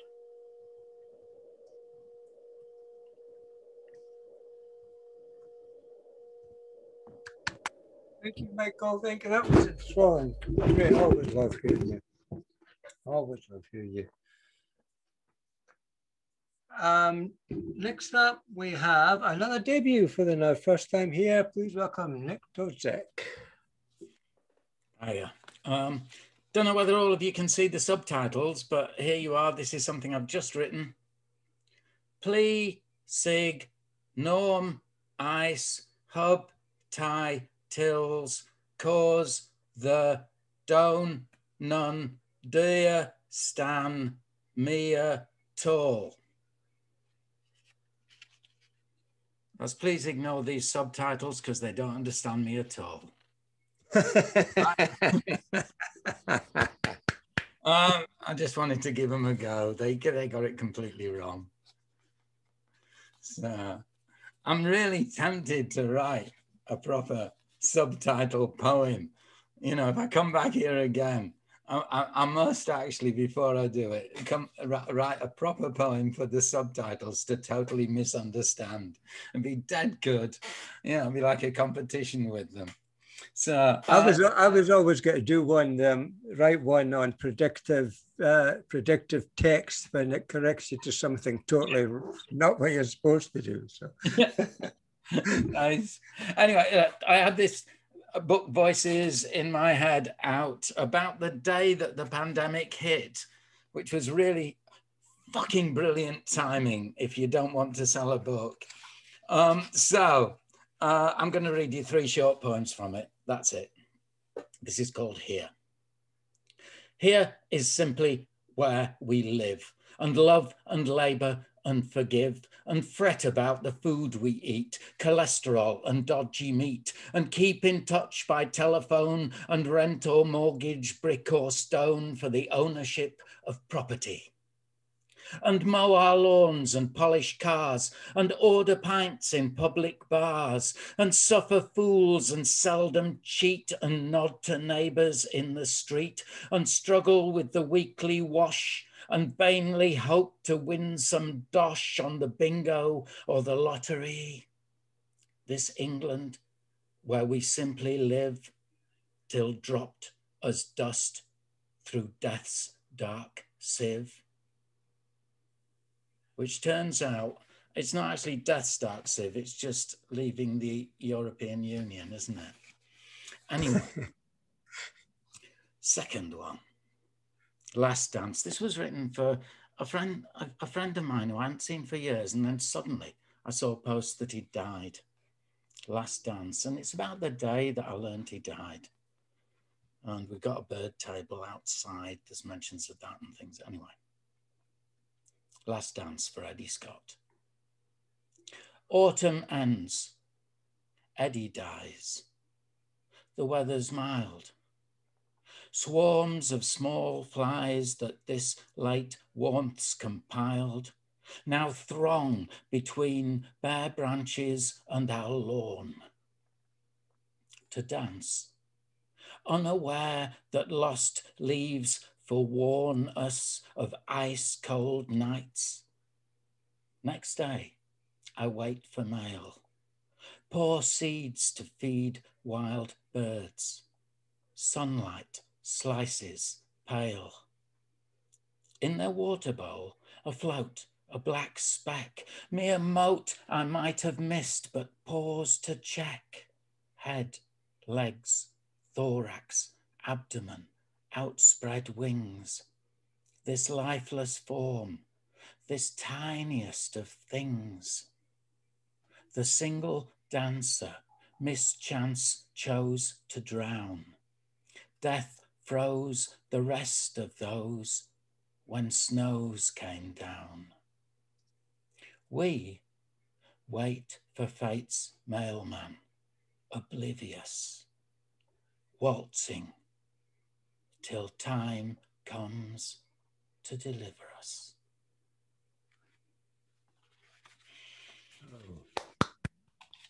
And the last one, it's just called The Usual Poem. I write every single day. Through the pandemic, I was writing and posting one poem a day for over a year. So there's 3 more books. There's 1 out already, and there's another 2 coming. All of which have just kept me going rather than being able to think of selling them. So, and we're not through it yet. In Britain, if you're not in Britain, what we're going to do is give up on everything and pretend it's gone on the 21st of June. And God help us. The Usual Poem, which has nothing to do with that. This is from this book that I published at the start of it all. You live on the edge of a knife, nothing resolves. Whatever you touch is sand, it drains from you until you can't put a price on anything. You feel like a supermarket that's afraid to open, but glass breaks, shapes change, nothing waits for you, nothing waits. People are deserting language in their hundreds. You might as well speak Latin. You might as well write Greek. You're a joke who put his punchline in his pocket but couldn't find it when the time came. And then the time came and came again and again and again, like a bad dream, like a passion. It's only fashion. You're going to pull through. Fix it. Find success and true happiness. The right brand of cigarette to start your smoking again. The right brand of drink to make you daily drunk. The right blend of compromises to make you famous. But each day rips its own page from the book. You stand in a windy street waiting for a bus. It's the wrong stop, the wrong fare in your hand, the wrong time of day. You decide to walk knowing it's too far. The right bus pulls up just after you've gone. The right money was in your pocket all the time. You're walking nowhere into a mirror, always face to face with yourself. You live on the edge of a knife. Nothing resolves. Nothing resolves. I'm finished. Thank you. Brilliant. Excellent stuff, Nick. Thank you very much indeed. That was great and thrilling. And the subtitles seem to be all right with that one too. So, okay. How do they do now? Please, Meher Personi, welcome back. Unmute yourself.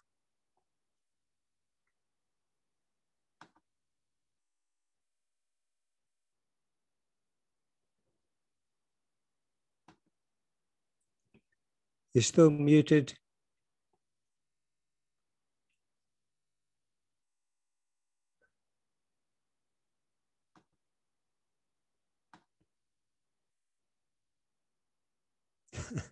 Silent poetry.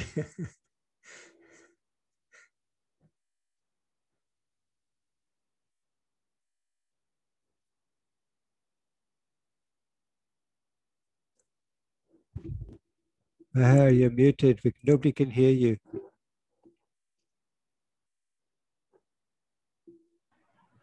Yeah, can you hear me now? Yes, that's fine. Thank you. Okay, can you hear me now? We can hear you fine. Yes, thank you very much. Okay, I can't see you, but at least you can hear me. Yes. So that's something. Well, as you know, in India, we are having a very bad time of the corona. And the poem I'm reading today it's called Corona Images from India. Lockdown 1. Empty streets, silence. Confused crows conferencing mid-street at midday. At street corners, huddles of humans suddenly jobless. My dentist becomes an astronaut, PPE suit, socks, gloves to keep us safe.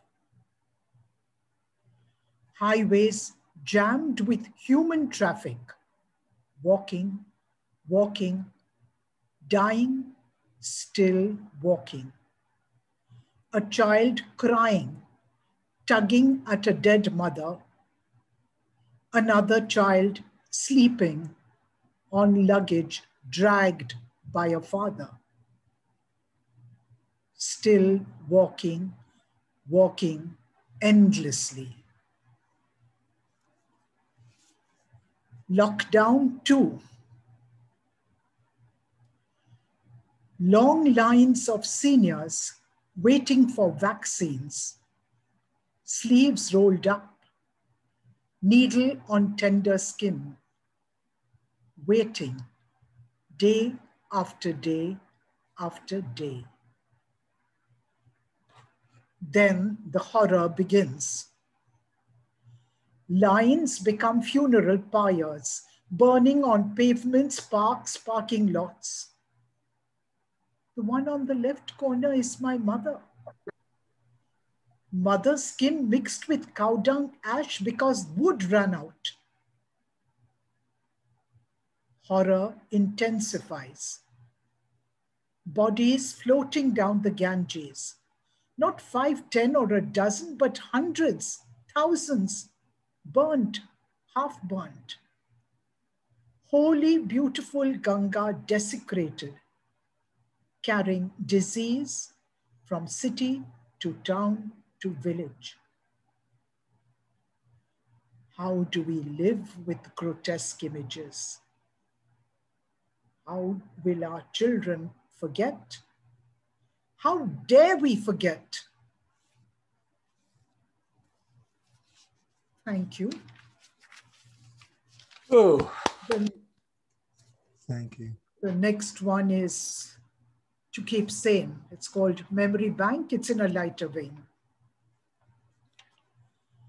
Let's dip into our memory bank away from the horrors of today. We need to hold our sanity to fight for better days.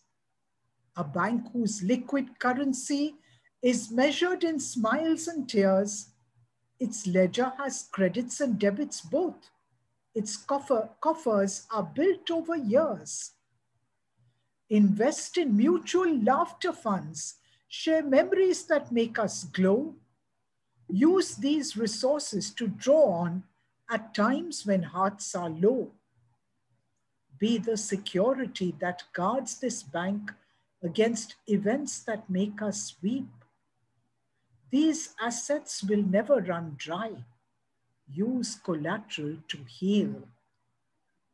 Remember the strangers who helped in need, bypassing religion, caste, creed. These memories are jewels to store in a vault, uniting us in vibrant humanity. Thank you. Thank you, Mihir. Thank you very much indeed for coming along. Wow. And keep safe, stay safe. Wow. I'm just going to move on. So, Rick, my friend, Rick Spacek. Follow here. There we go. Can you hear me now? Yep. Fantastic. Well, my friends, I wanted to bring you something thoughtful and something humorous all at one time. So my first poem is going to be a little tribute to petroleum.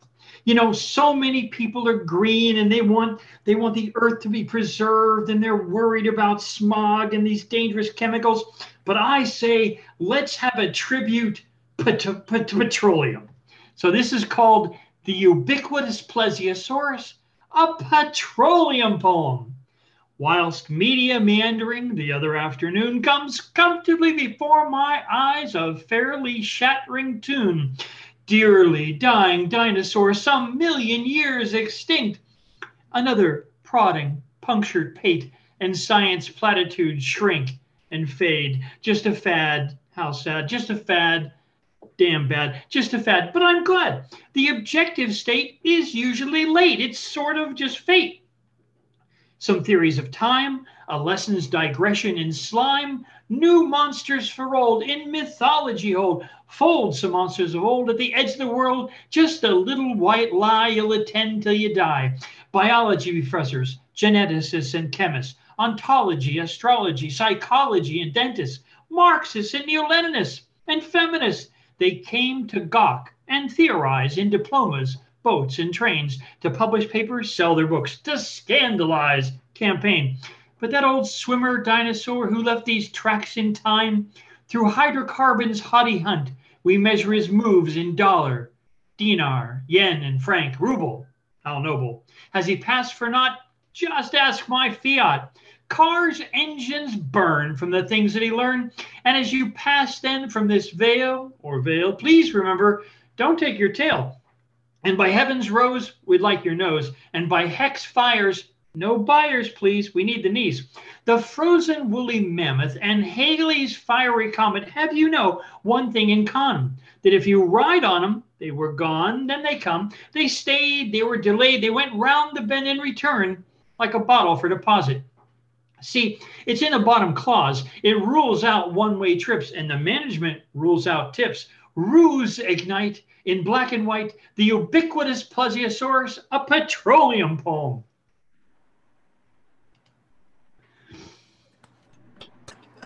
Thank you.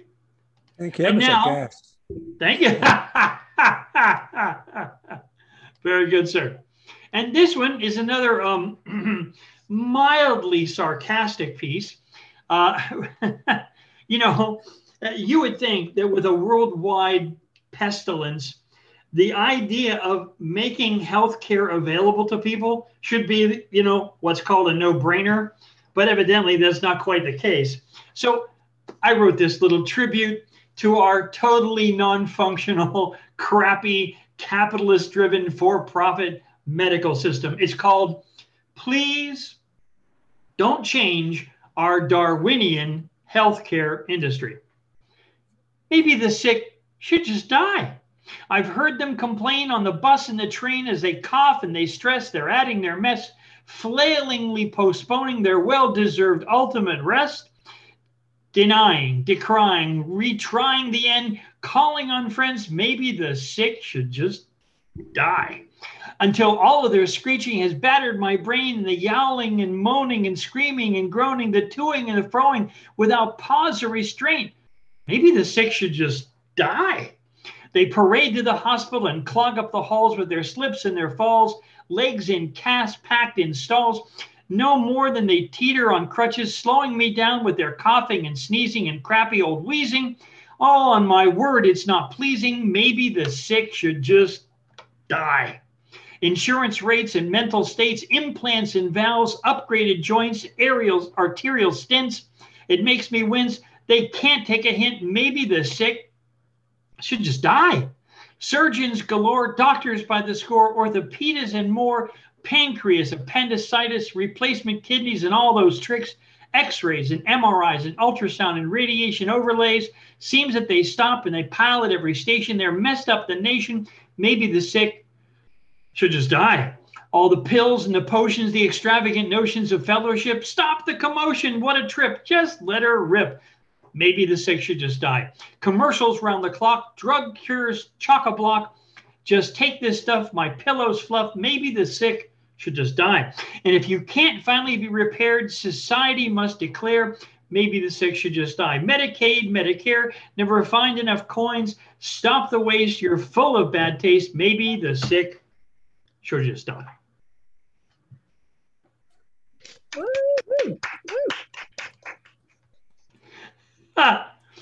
And this, if there's time for one more, Flynn. Yeah. Okay. This is from Bizarro World. You know, we all try to think of ourselves and what's the other guy thinking about? Well, this is my attempt to change myself into a planaria or a flatworm. So this is called A Planarian's Dream.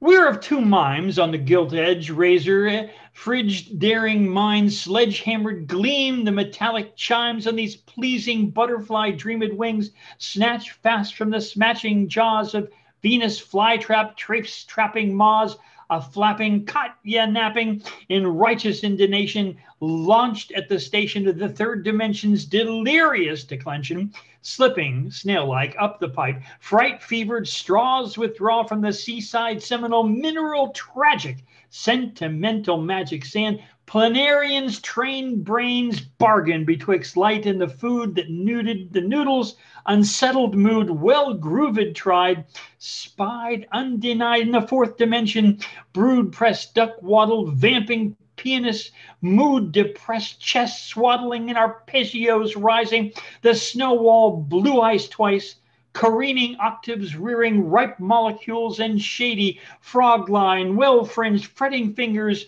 neutered the neural network controlling these boiling savior abandoning behaviors, mid-mechanical maniacs, planarian pals, pillage, pleasant pheasant frillage, plates, gates, fresh foliage trust, planarian behaviors balked, quandered, fragilely rocked when they grayly granulated, gradually taught shiftless to stripped lights negative photodaxis, in practice relentlessly relaxed, three-wheeled spike bikes in their warfare.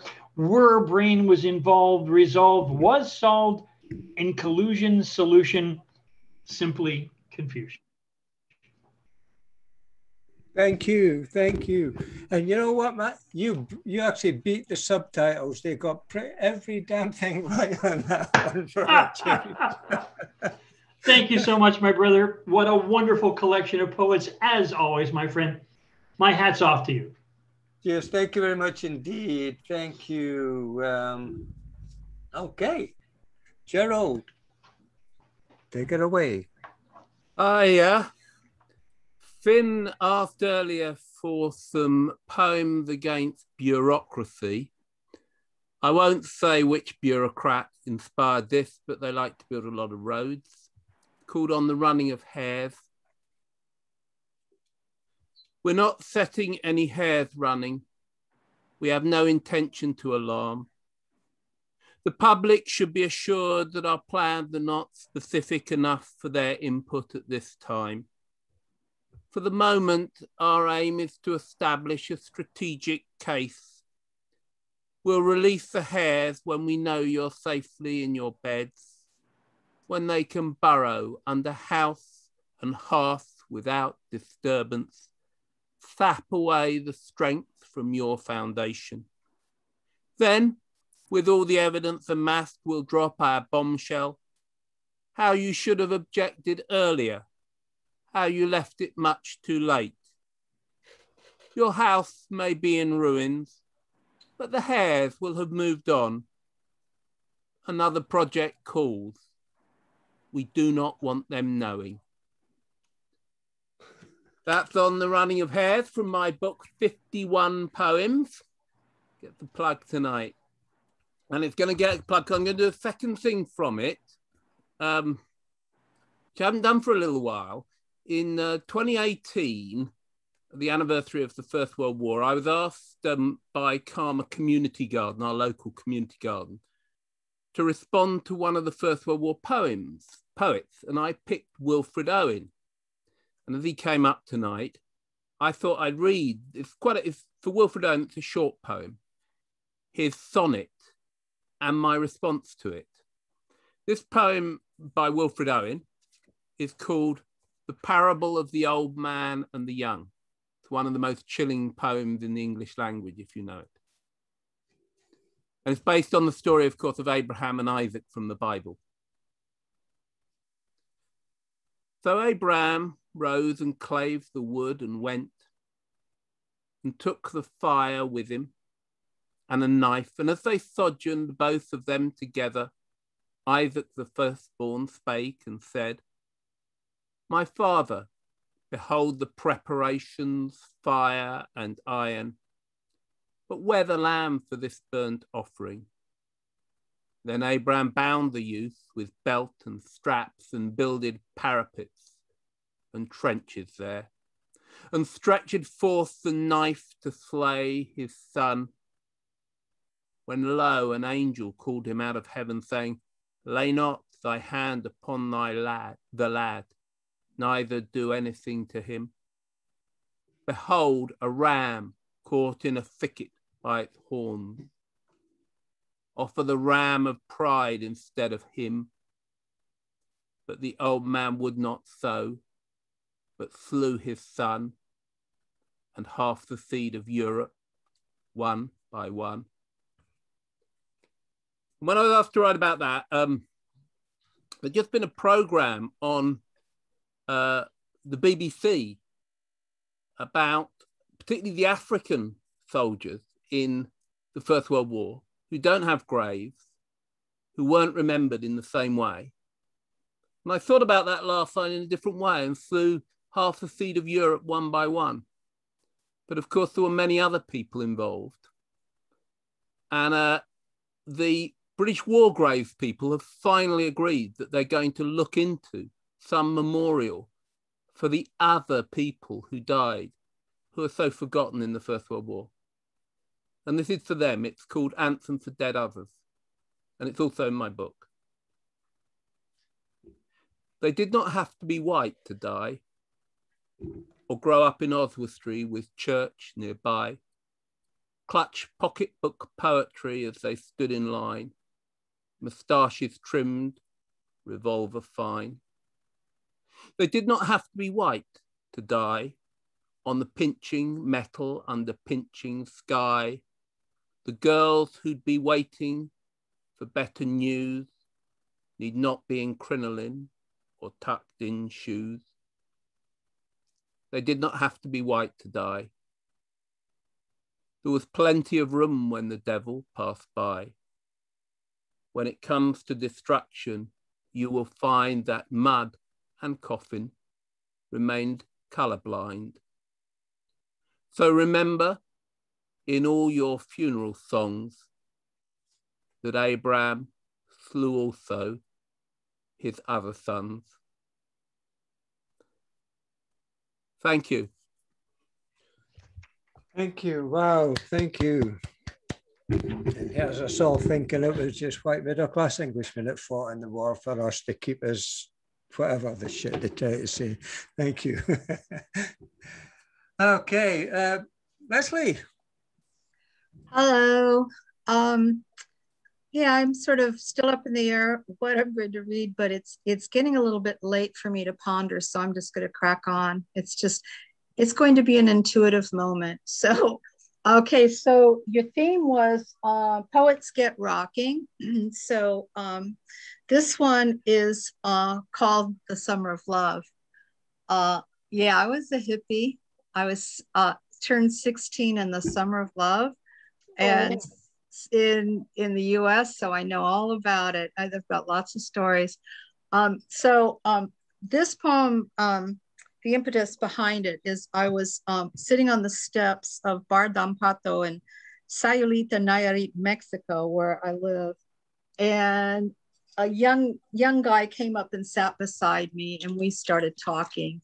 And, you know, he asked me about my background and blah, blah, blah, you know, hippie, blah, blah, blah, Summer of Love, blah, blah, blah. And he goes, oh, that was 1969. And I said, what are you talking about? He goes, no, it was 1969. I said, why do you think the Summer of Love was 1969? It was 1967. And he goes, oh, well, you know, that Gap promotion and their 1969 line. And I went, and you believe them?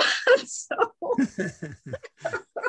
anyhow, this poem was in response to him, and I read it the next week at the open mic, and we had a nice chuckle over it, bless him. Anyhow, it's called Summer of Love. Let's be clear, 1969 was not the Summer of Love.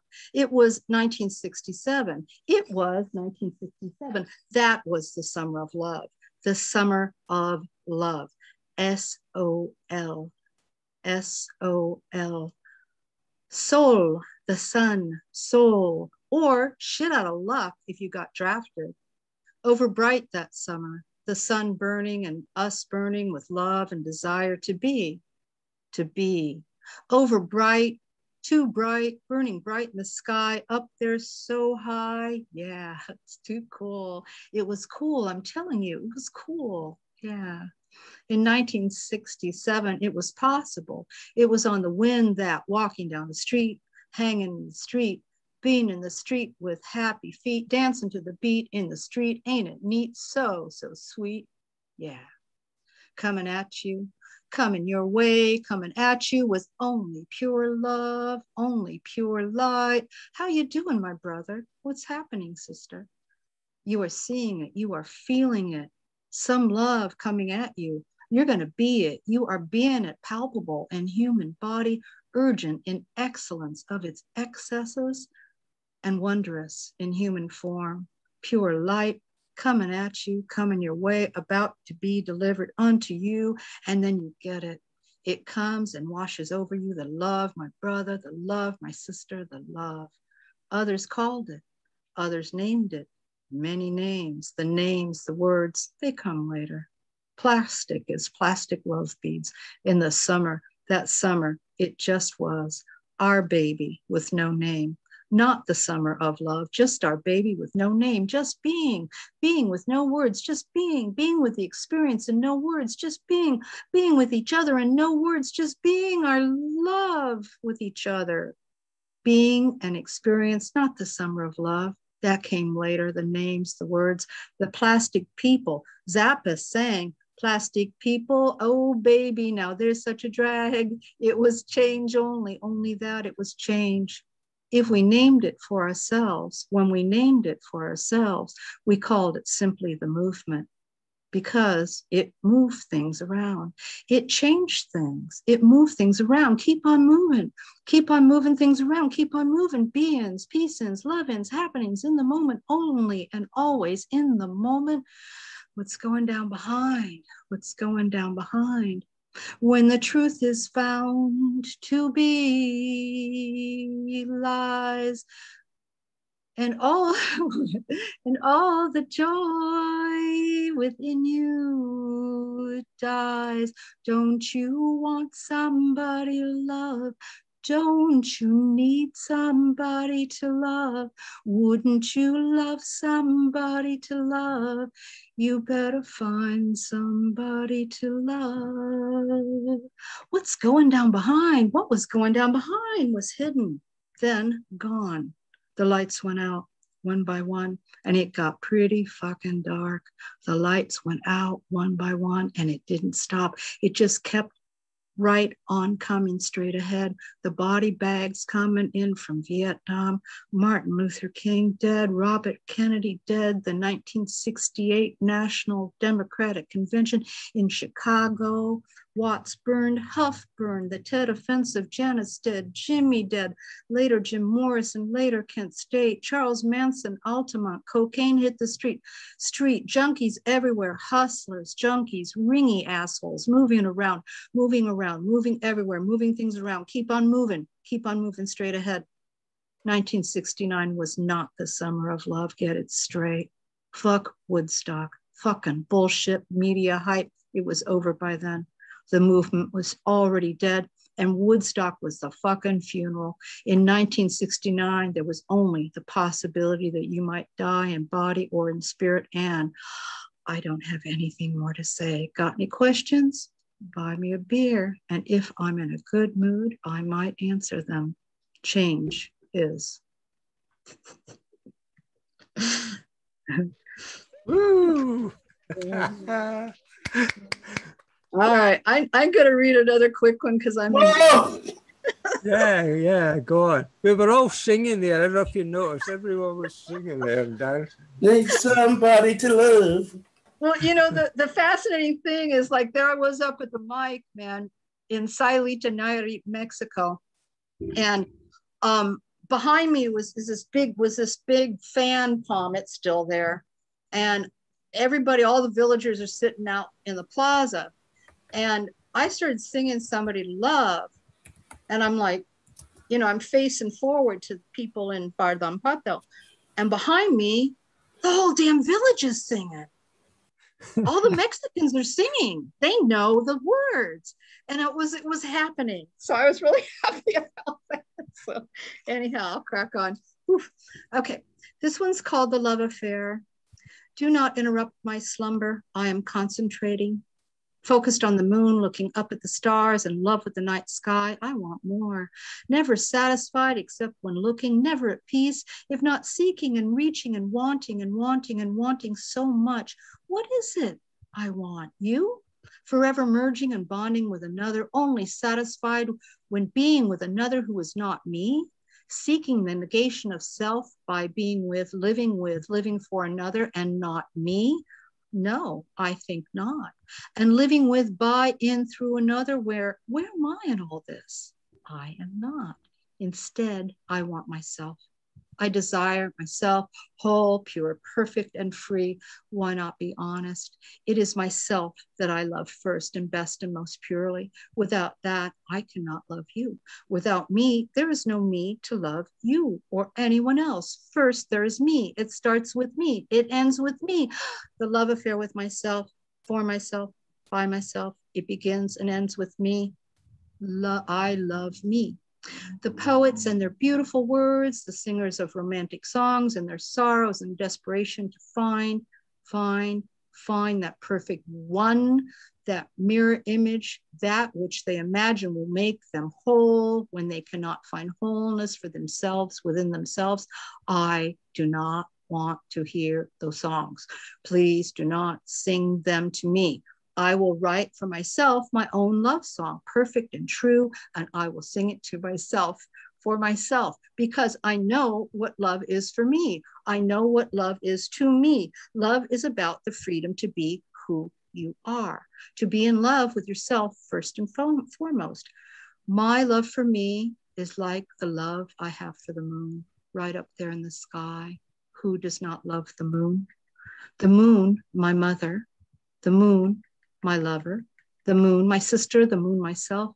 Like Annie's Nin, in the full presence of the moon, I will take a bare naked moon bath, a glorious, decadent, self-loving, self-nourishing moon bath, blissful, calm, and satisfied by the cool touch of the moon on my night skin, balmed all night by the cool touch of moon bliss, saturating my skin on my own, just me and the moon and her sisters, the stars. It is my own.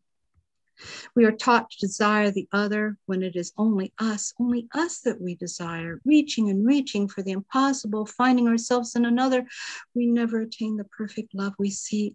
Love yourself and you love the world and everyone in it.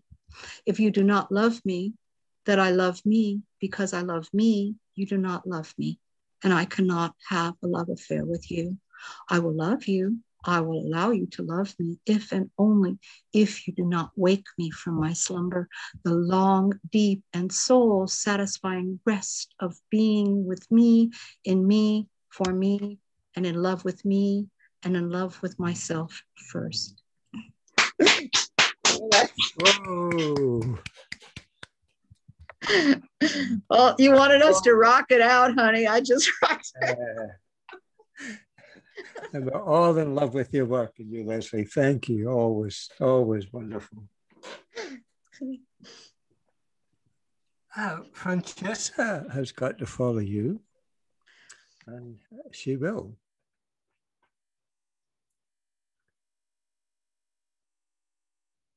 Sorry, technical difficulty there. I'm actually writing a bunch of letters. Like, you know, we talked about love, and there's a lot of people who are in need of something to put in their hand that says, hey, look, you care about me. And there's been a lot of things that have been happening around that we all focus on and try to take care of. And when we take care of each other, as Leslie said, you know, we're taking care of ourselves. So please be mindful of that when you are doing your poetry and respecting one another in behind the scenes as well, because of everything that we do is of importance and is from love. And when you are love, you can give enough love to all that really need it, and they feel the support from the place that you meant it to come from.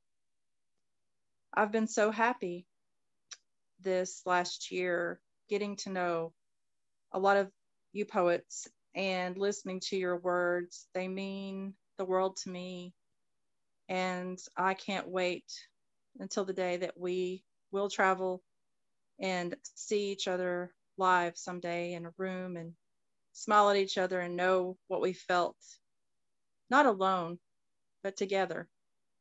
Because of Finn and everything that he does for us, at least I can say this is one of my goals. This is one of my dreams that has been put together.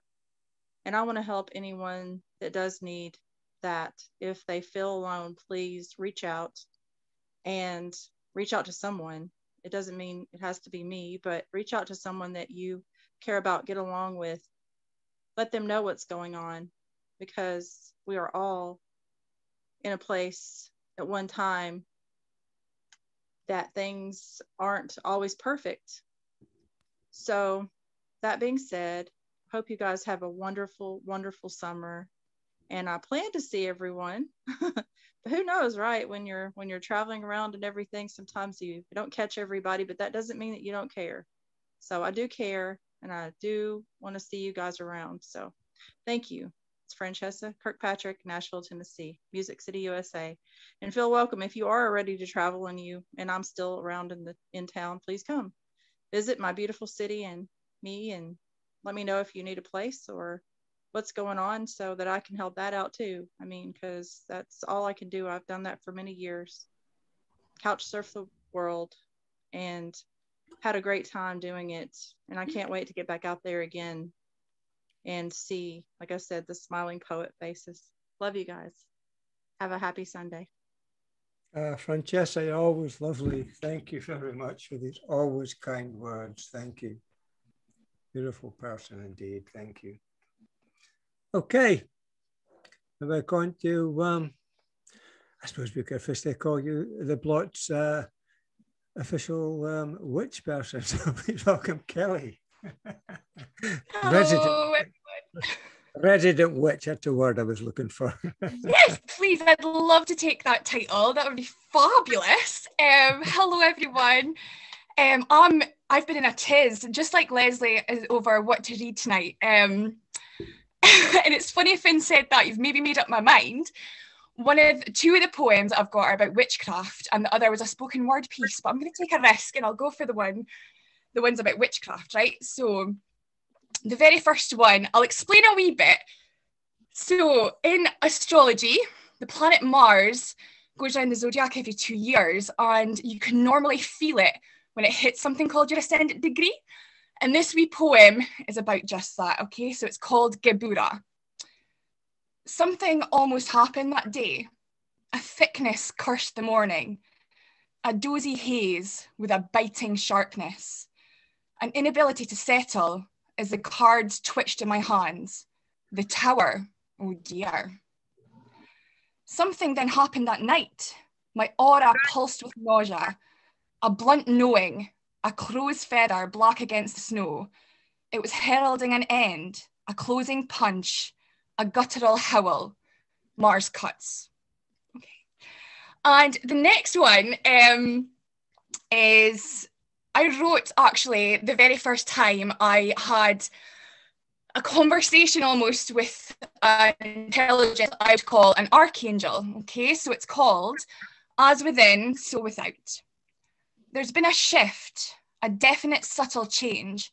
An alchemical brew boils internally. Mercury is being spun into beads of gold. I've stared at it for hours, this unblinking eye inside my own head. Does it know who I am, who it is?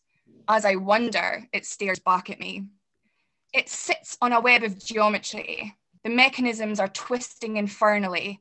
It's like a psychedelic chip that I never left. It's melting into itself like wax. Eyes within triangles within squares. A living fractal vortex. Consciousness breathes behind the forms. It whispers to me in angelic tones. There's been an intrinsic shift, a most divine connection made. The outside pulling forth a new path. All the while, we're locked into death and creation. Thank you very much. And do you know what I'd like to say? I write for a witchcraft magazine. So if anybody would like to read any of my esoteric articles, I'm obsessed with Hermeticism and sort of ancient religion. Please give me a shout on Instagram. I'm _witchcrafter, and I'll send you my articles if you're interested. But it's been a privilege being here tonight with you guys, so thank you very much. Could you post that, Kelly, in the chat? What's your, whatever your contact info is? Of course I will, Leslie. Thank you. Thank you. Yeah, just put it in the chat, Kelly. They'll get it there. They'll save the chat. Thank you. All right. We're moving on now to Generalissimo, one of the bearded bardos. Generalissimo, woo! Thank you, Fireman. Thank you, Ben. That's the Beardo Bards of the Bardo, everyone. And hopefully within the next month or so, we'll have another show for you with me, Michael, Summer, and Dane. And Let me read a little poetry. I just put together a little list of stuff. The first is called The Creation of. After several sweaty Indian summer nights, the temperature dropped to a number comfortable for the act of sleeping. I opened the window behind my bed. The crisp night air passed through the screen and engulfed my being. The night birds and cicadas sang siren songs that sent me into a trance. My mattress was a patch of grass just soft and tall enough I could not feel the ground beneath me. My room was a meadow of fragrant wildflowers that surrounded me, seduced me, sedated me. The Eden I created in my mind was nothing less than perfect. Pray tell, who is the dandiest lion of them all? This is the time of year, lawns of green grass fear, when bright yellow dandelions spring from the ground and appear. They have yet to transform their petals into fine feathers, to be disappeared by human breath or windy weather. Their leaves have yet to produce salad greens, but their flowers can be used in rice and stews to dye such food, sunshiny hues. They can be tossed raw into chicken, potato, and pasta salads for pops of color and texture added. They can be used for a sweet floral wine, which is always worth the weight of the fermentation time. Or they can be left alone to paint yellow polka dots in the grass and grow long leaves for summer salads to nurture our bodies and minds as we sip on early spring dandelion wine. Early August blues. When the sun sets after 8 p.m., when there's more time for aware and awake, when the winter dark doldrums turn to spring and summer light and enlightenment, and every shade of blue feels like sunshine yellow, when snowdrifts turn to sunflowers, when woolen hats, scarves, and gloves become sun-bleached hair, shorts, and flip-flops, when grass-bearing yards are fields of green dotted with dandelions and crimson clover, when we don't have to stop and smell the flowers because flowers are everywhere, when the afternoon wind that brushes past your cheek and across your torso is simultaneously a natural amphetamine and point of zen, when the air you breathe is transformed from oxygen to poetry. And finally, the immortality of an attitude. Hope.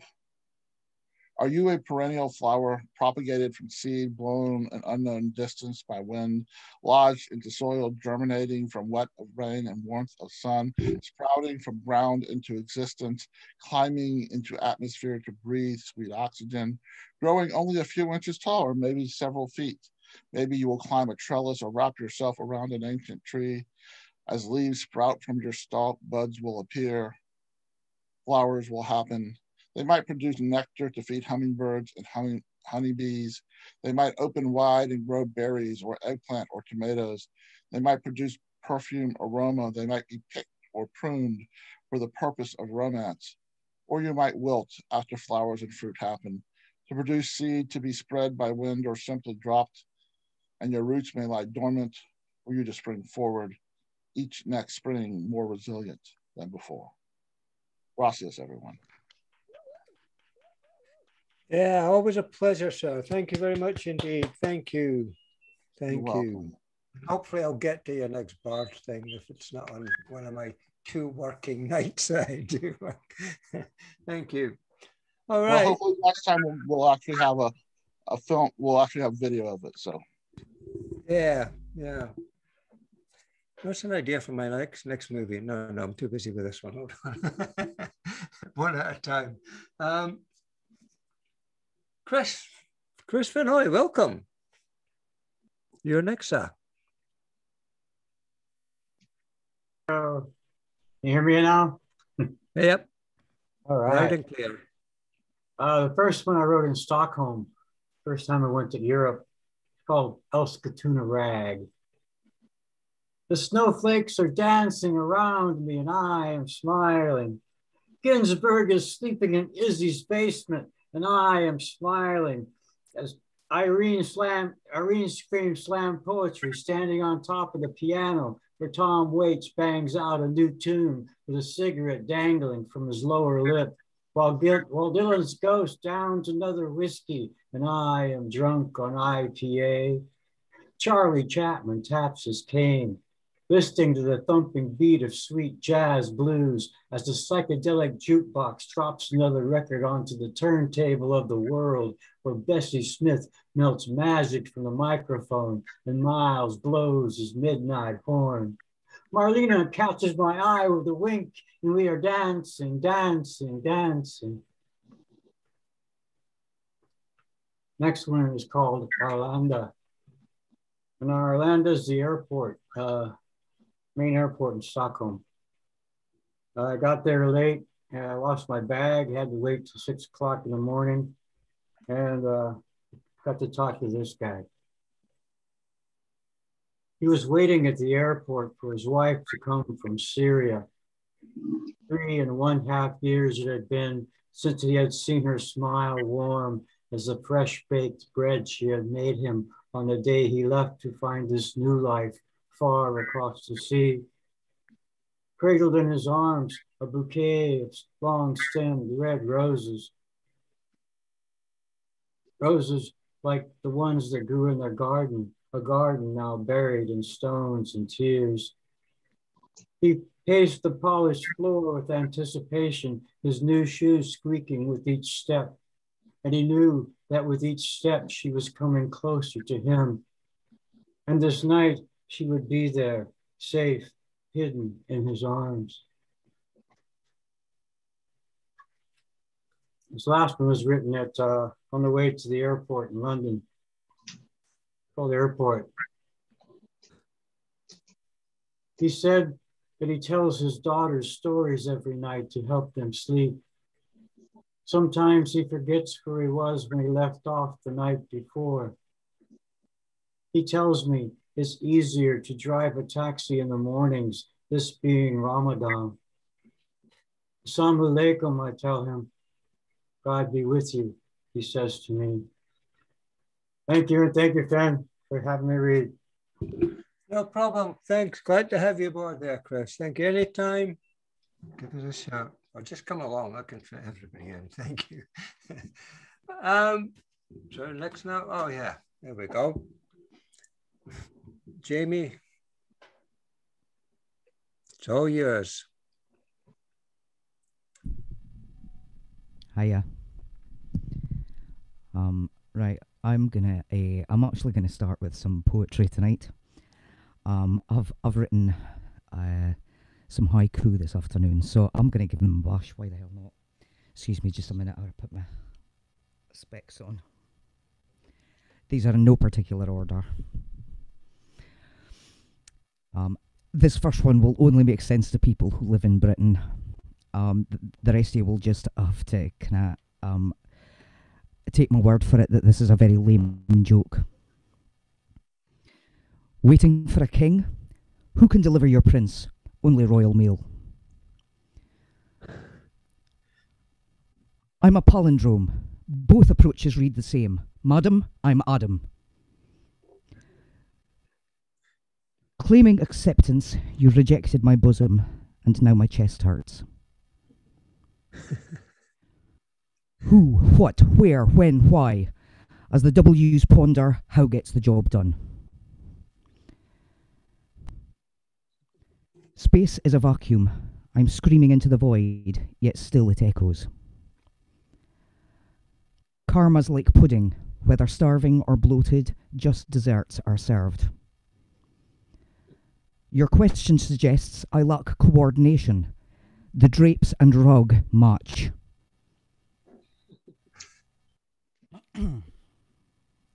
Sorry, I don't know if anybody else will get the reference to that either, but as somebody with ginger hair, I get asked a lot of impertinent questions.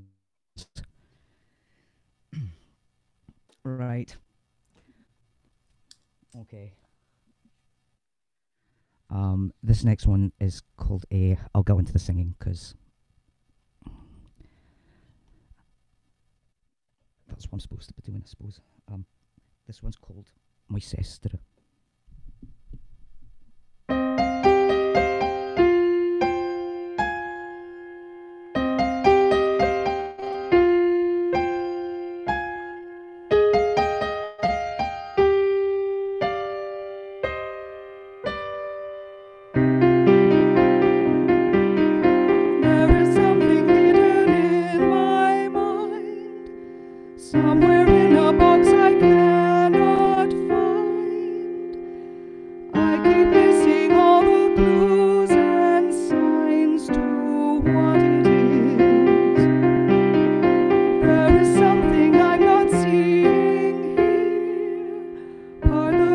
and let me view it clear. I cannot go on another year not getting this. And then I came to you and said I'd see you through. And then I held your hand and said I'd understand. And then I whispered this, it sounded like a kiss. My sister, my sister, my sister, my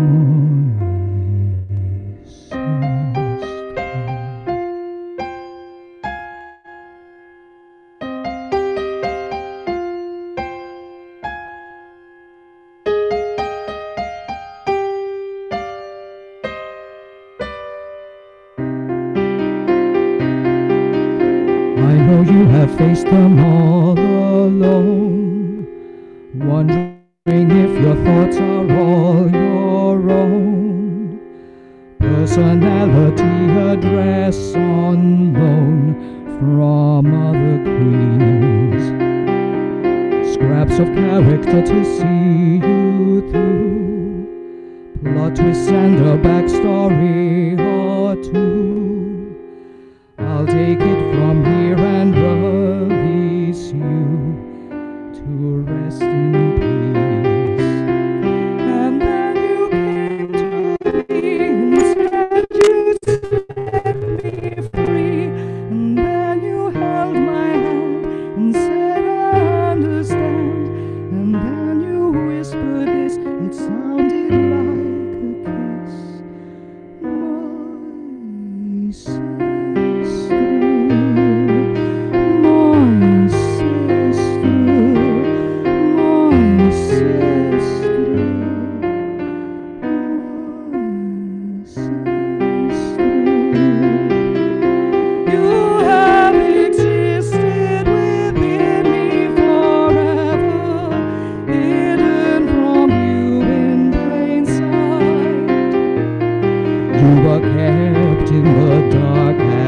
Stood in the curtains, but now I step into the light.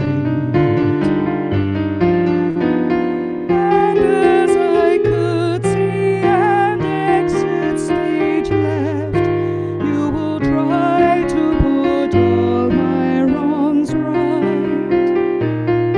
You have played your part well, but it's your curtain call. So long, farewell, farewell, auf Wiedersehen, good night.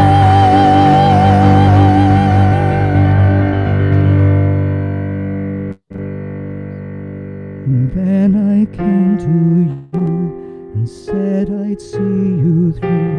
And then I held your hand and said I understand. And then I whispered this, it sounded like a kiss. My sister. And then I came to you and said I'd see you through. And then I held your hand and said I understand. And then I whispered this, it sounded like a kiss.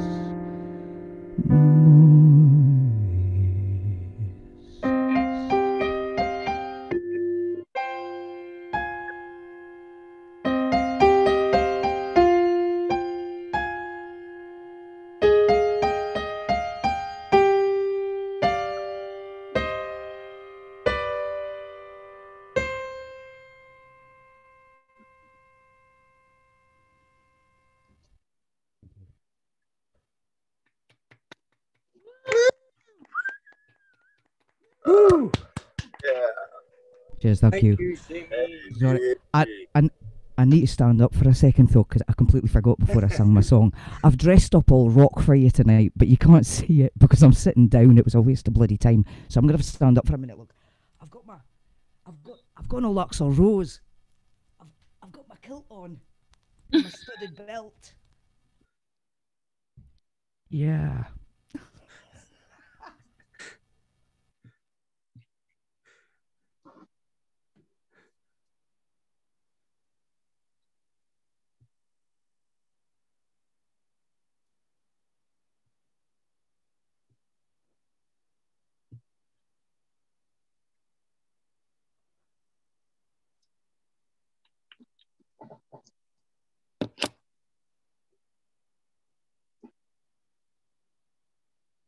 It's all gone very quiet. Yeah. So it is something he's gone. Back. Sorry, am I supposed to be doing? Am I doing another one? I thought you said you were, but okay. You want to do another one? No. I'll let everybody else on. Finn, no, you're right, okay. I've taken up enough time. Thank you. No. I've had All my right. shot. Sorry, I just thought I heard you. Okay. Cheers anyway. Thank you, Jimmy. All right, moving on. Eddie Foreman, Eddie Fantastic. You're next, mate. Hello, everyone. Jamie did a perfect job. Woo, everyone did. Congratulations, Finn, for your grandchild being born in the world. I know you were full of happiness.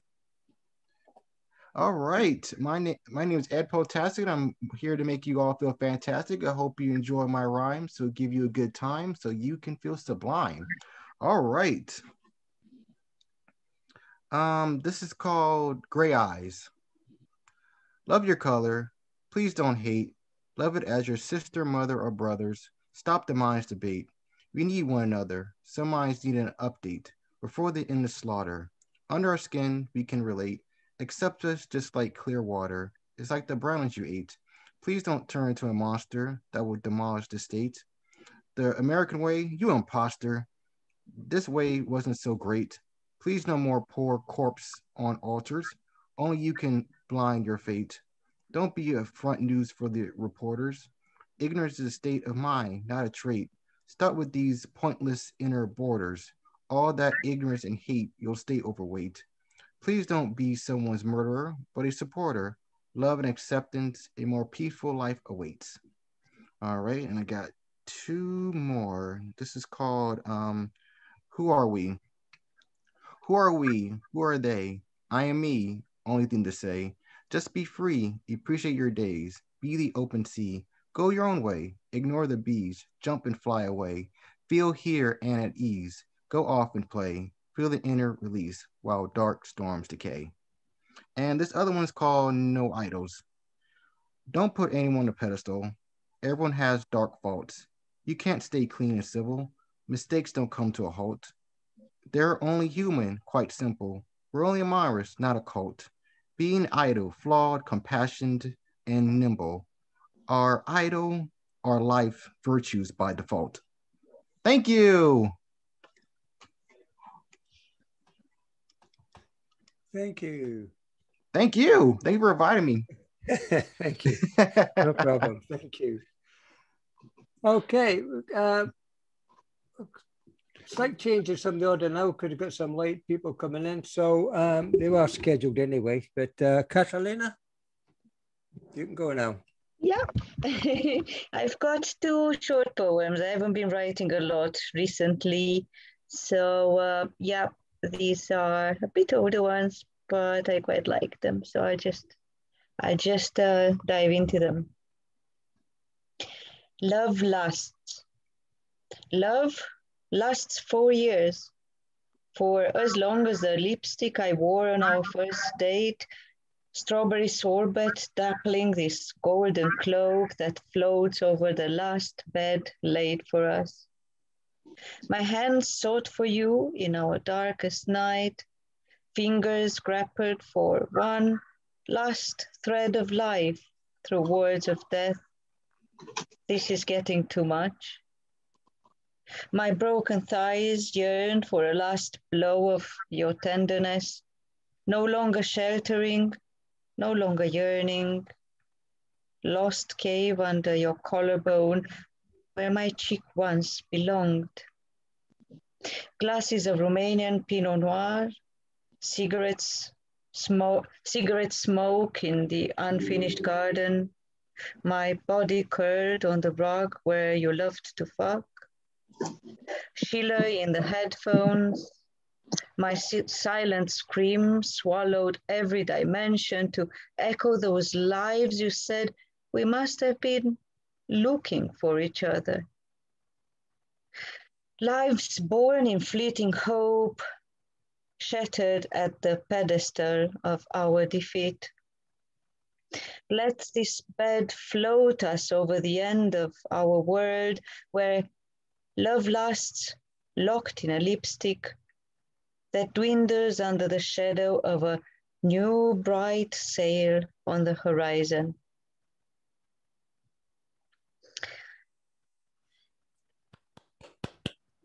And the other one that's a bit shorter, I'm just trying to see, yeah, I didn't see the screen very well on doing that first one.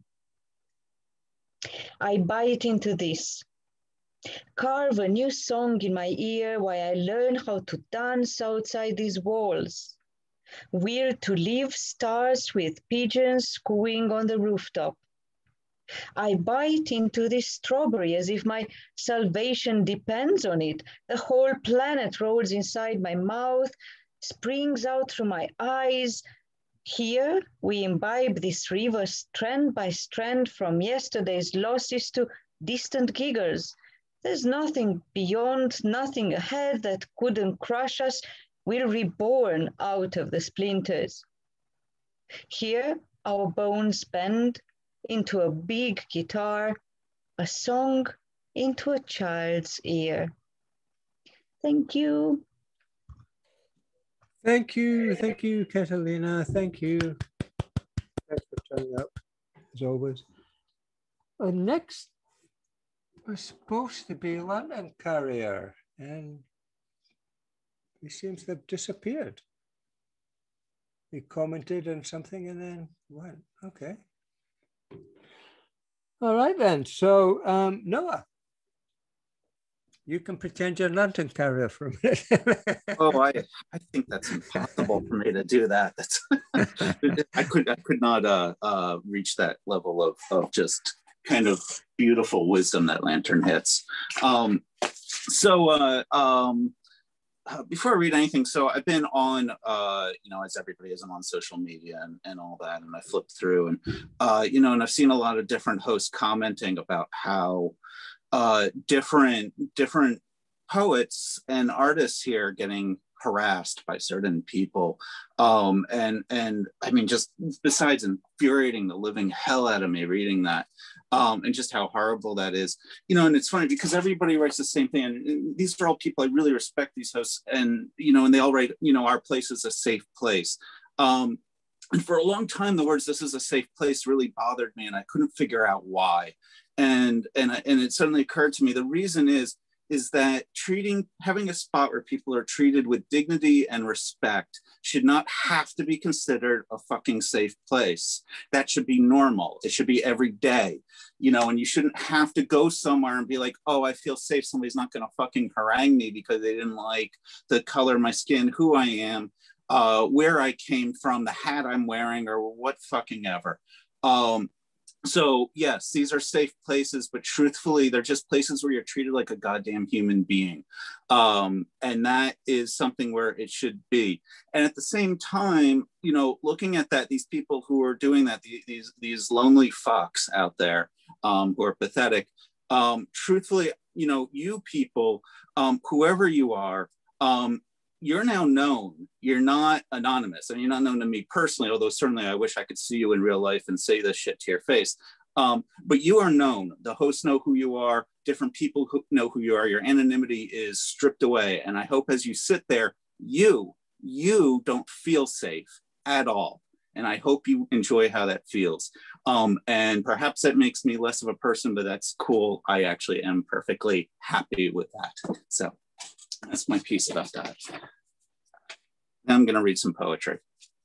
All right, so I wrote this actually for Gary did a Stephen Lawrence Day, and I wrote this for him.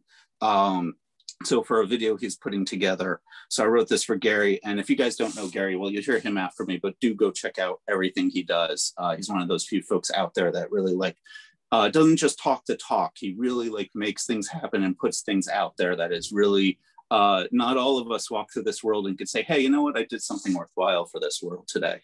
So this is Untitled. Inside looking out as breeze slowly caresses trees and sound of strange fruit. You know, the FBI destroyed the career of Lady Day while lives are destroyed and stripped from humanity. I remember Yusuf Hawkins. His friends just wanted to buy a used car, but blood in the streets. Marchers bit by vile racists spewing their diseased spittle. Memories of a summer laced in New York City's combustion. These days, a neon throat and it just doesn't end. Sometimes I feel my soul ripped into pieces and there's nothing for me to do but scream no more. I don't understand us versus them. Final Solution throws bodies in a ditch as a town in Poland tells those swastikas, we never had any Jews. Every time the news and I keep wanting to scream, but I'm just another white male asshole who wishes he could will the world to change. Let's raise our voices, but in a quiet moment, be arm in arms as friends and listen to Billie Holiday's 30s swing until the sunrise burns away our anger and our minds and our tears and our rage. And then in that moment, it'll just be us and her voice will soar. Southern trees bear a strange fruit, blood on the leaves and blood at the root. All right, and this next piece I'm gonna read. This is actually like, this piece is, it's 5 parts and I haven't read this at any open mic and I'm not going to today. I'm just gonna read like part 1, mostly because I've missed the piece. So I'm kind of dusting it off a little bit, but I'm gonna read part 1 of it because it's just too long for open mics otherwise. So this is called Consumer Nation. 1, consumption. Gray syndromes, towers and concrete spires in rectangular bleak formation, till in pockmarked foundation, supporting the structure of the great machine beast whose heart of fire turns us all in its great conveyor belt of uniformity. Desire the same, but the machine beast's belly is composed of unquenchable fire. And the clank of the machines that create the product beat in a uniform pattern, you can lay your ear to the ground to hear the pulse. 9 to 5 and parts mailed in as businesses sell to businesses, and sweat and dirt of grime knuckle plows a lane to the cashier as the great conveyor belt that is the beast's tongue pulls us in line for what we must have. I once found my happiness in a bag and looked over the masses lined up waiting for the parcel as we all in unison bowed down on our knees to the metal works of dull landscape that lay in symbolic temples, to the mass consumption and life cycles that lay in the waste of generations, hinges on the axis of that great pounding heartbeat of the machine beast that you can hear when you lay your ear to the temple of the factory that pounds. To get, to get, to get, to salivate, to want, to buy, to buy. Oh, you must buy, consume. You must consume your knees as your knees dig deep upon the structure that keeps it all afloat, that keeps the beast moving, that underlies our great motivation, desire, and all burning consumption. Neon signs blinds the eye, and Pavlov says, you want now. Don't look down. Don't look down. Look at what hinges next on the conveyor, and wars will lay waste to those who clamor to provide to our insatiable thirst. Happiness is a stuffed pig waiting for slaughter. Now, there's 4 more parts to that. And then, is there time for me to finish up on a more mild one? Yeah, sure. Awesome. All right, so I want to finish off on something a little bit. Oops. Oh shit! I just dropped my poem. Hold on. There we go. So I want to finish up on something a little more so. So I'm from New York City and born and raised here and all. So there's little pieces of New York in this piece, which some folks might not get some of the references, but I want to read this anyway. So back in the 70s, I think it was, the Commodores had a song called Zoom. So this is called Zoom, written to the sounds of the Commodores. Thoughts thinking about past moments slip through fingers and rainfall memories. Sidewalk pavement, bubble cabs, and gritty neighborhood while breeze caresses through window and dreams seem so far off but always real to me.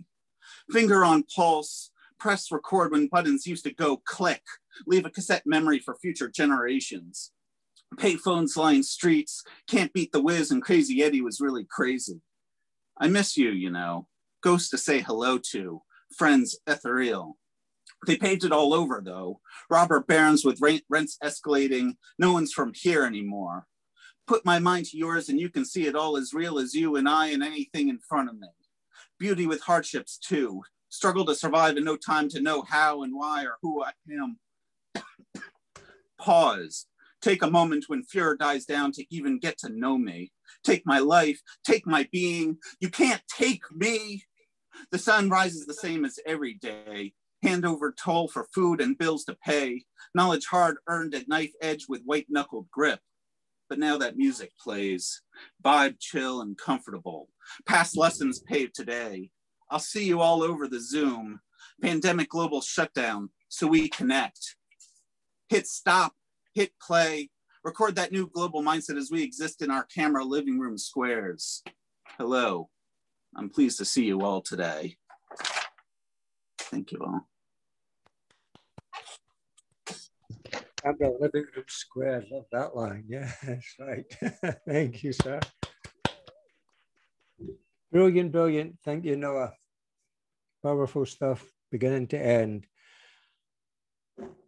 This is Jeff Cottrell.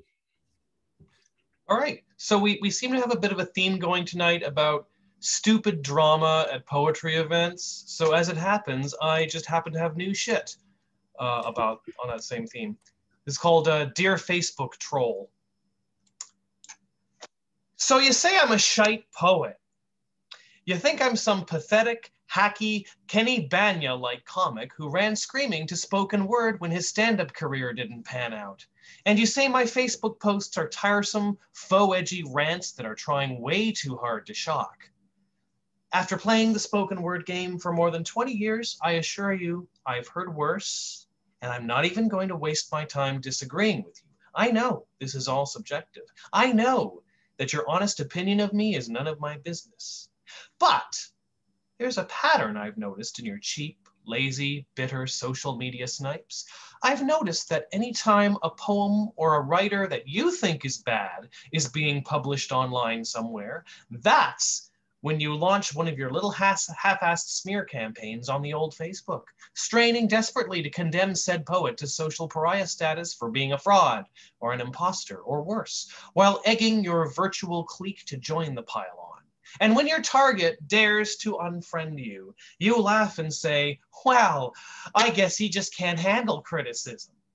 Two things. One, when somebody unfriends or blocks you because you're being a douchebag, that ain't the checkmate mic drop victory point you think it is. Two, when you devote this much of your precious time and energy to pissing on the parades of poets who are just starting to enjoy some small smattering of success, that doesn't smack of constructive criticism. That smacks of jealousy. But I have a proposal for you, dear Facebook troll. If you choose to take me up on this offer, you may reap rewards far more satisfying than the mean-spirited adrenaline rush you get from being a grade school bully behind a keyboard. Here's my challenge for you. Are you ready? I want you to beat us at our own game. I want you to give us a reason to be jealous of you. I want you to write poetry so good that we can't make any legitimate complaints about it. I want you to get published in journals and anthologies too prestigious for our vainest dreams. I want you to land reading gigs around the world, from national slams to major international authors festivals. I want you to make metaphors that will change the way we see life, death, and everything in between. I want you to craft verse so beautiful and universal and timeless that college English students will be picking it apart 100 years from now and loving it. I want you to change the way the rest of us write poetry and read it too. I want you to make poetry a mainstream form of entertainment that makes comic books and action movies and reality TV seem tame and obsolete. I want you to turn your spotlight away from our perceived flaws and onto your full poetic potential. That's what I want you to do, dear Facebook troll. That's my challenge for you. Isn't that a better way to own me and the rest of us? And when you start your ascent to those lofty heights of poetic credibility, maybe I'll cheer you on. And then maybe your criticism will carry some weight. But here's my question. If you love poetry as much as you profess, why aren't you chasing after these triumphs now? Why aren't you already on your way? Could it be that you just don't have the guts? Because if you don't have the guts to play this game the proper way, then maybe you should just click the Facebook tab off and shut the fuck up. Thank you. That was Dear Facebook Troll.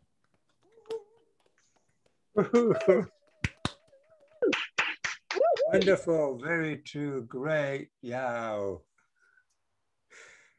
Big smiles all around the squares there. Thank you, Jeff. All right. Mr. Gary, unmute and do what you got to do. Can I do mine? Anyway, like everyone tonight, I've struggled to know what to do because the theme, and those people who know me knows that some days I don't do anything serious, in depth, deep or anything. So I just go with the theme, what it was. And it had the word rock. So at first I thought, oh, rock.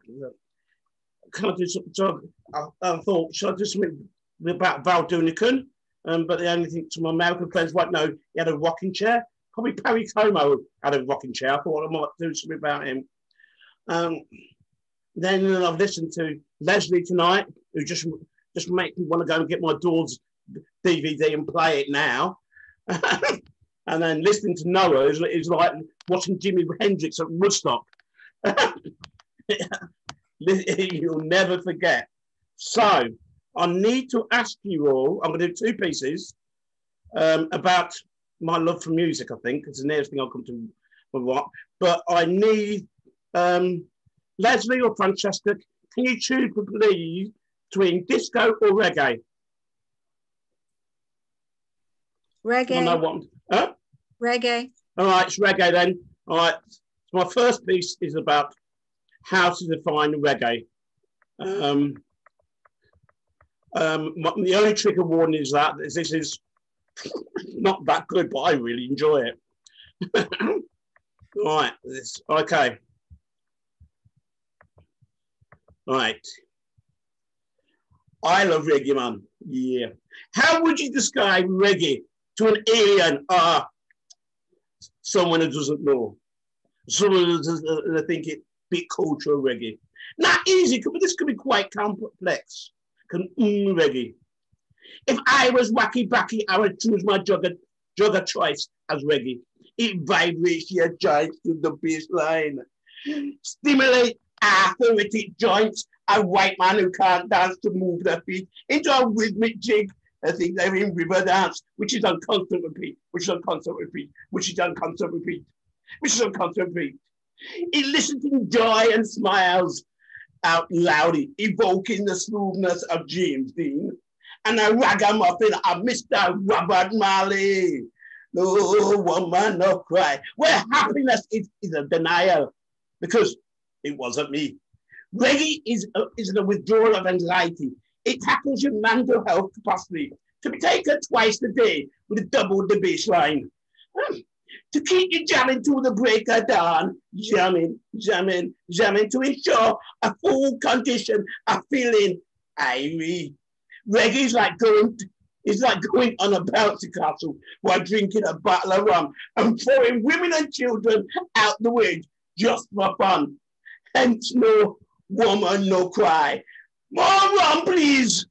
That's how reggae lies. And remember, it wasn't me.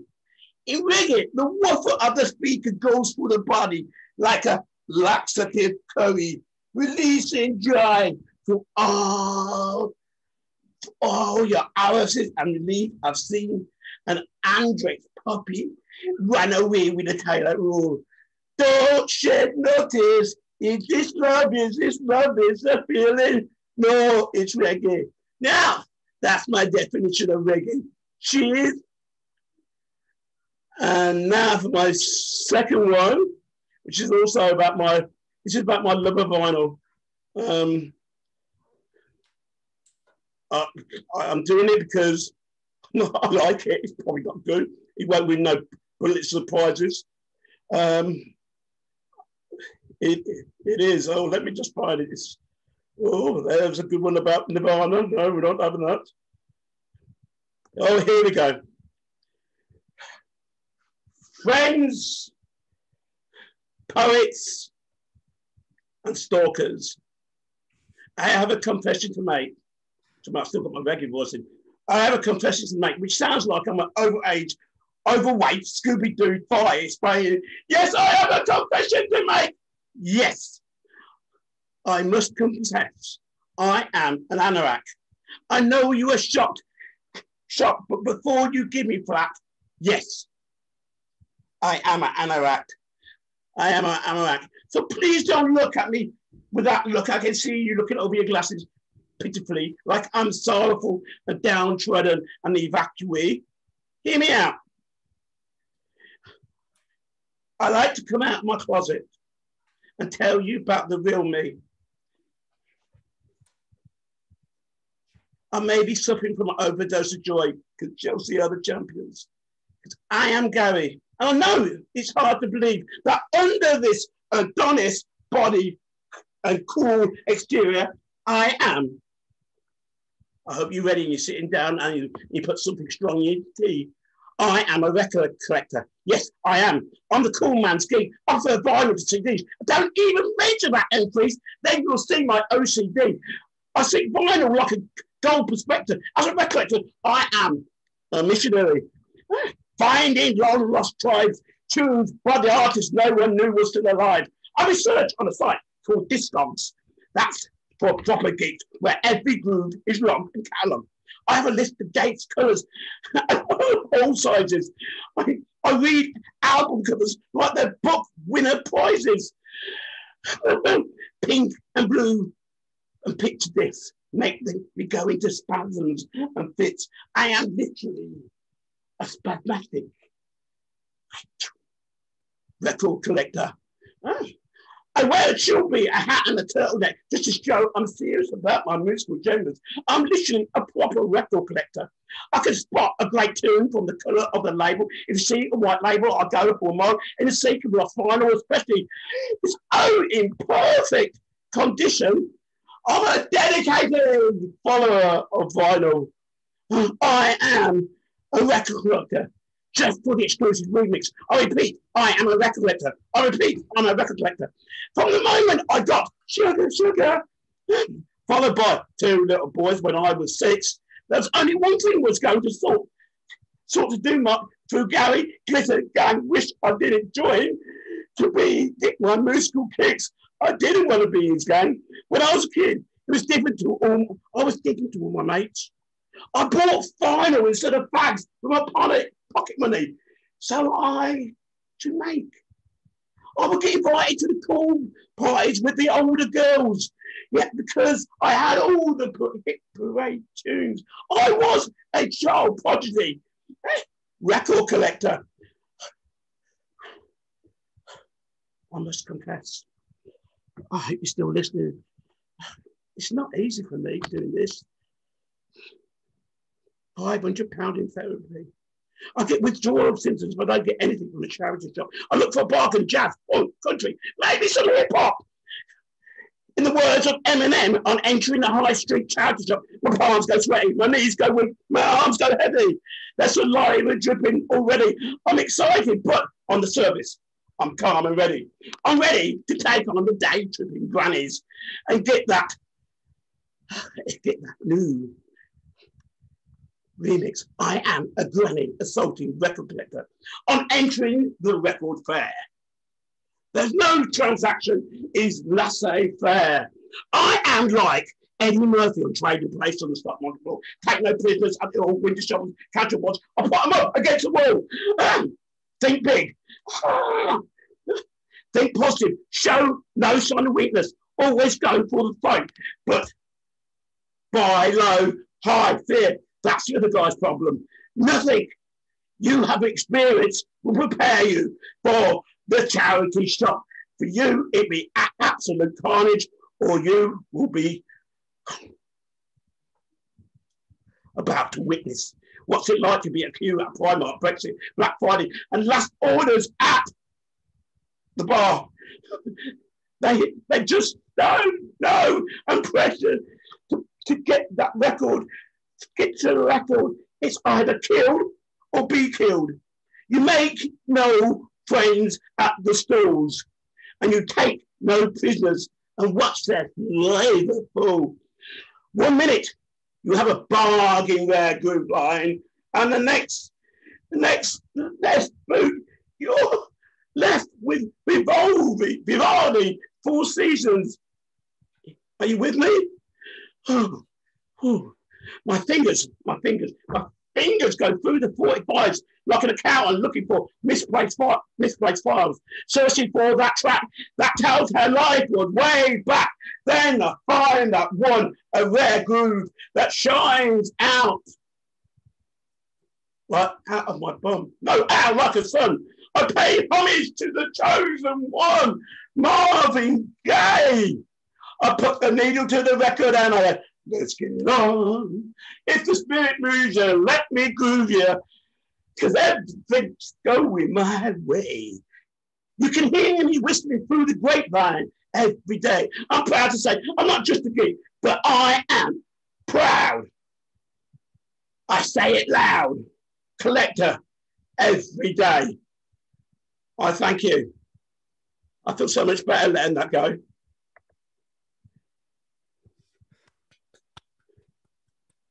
Thank you, Gary. To the last dance for me. Yesterday was the greatest day in my life. We won the Champions League, and nothing can upset me today. I'll even give you my PIN number, but not my rare grooves.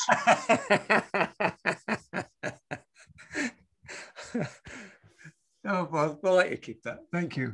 All right, we've 3 more to go for the show. And next up, Kate. Hi. I'm really sad. I can't wear my metal jacket. Maybe you can see it on the back of my... Yeah, this would be what I would have worn if it had fit. We could have rocked out to that then. Anyway, you'll have to do with a red hat. 2 poems about rocks. I'm not sure that's what you meant by the theme, but the first one is imagining myself as a mountain. So, when you need a place of solace, you can find me without a map. I'm above the world with my virtues. They are visible from a distance, and through the mist they shine. You can tread the mossy, soft path of least resistance into my domain. I have many names. My wisdom as lead and steadfast as the time that weathered my rocky outcrops roar. My pain is dissipated through my many seeping channels, and my wounds are always open. My hurt, always leaking, is not harmful but healing, because the feeling reforms as dew every morning, dawning realizations anew. This is the mountain of everlasting, unconditional love for everything about you.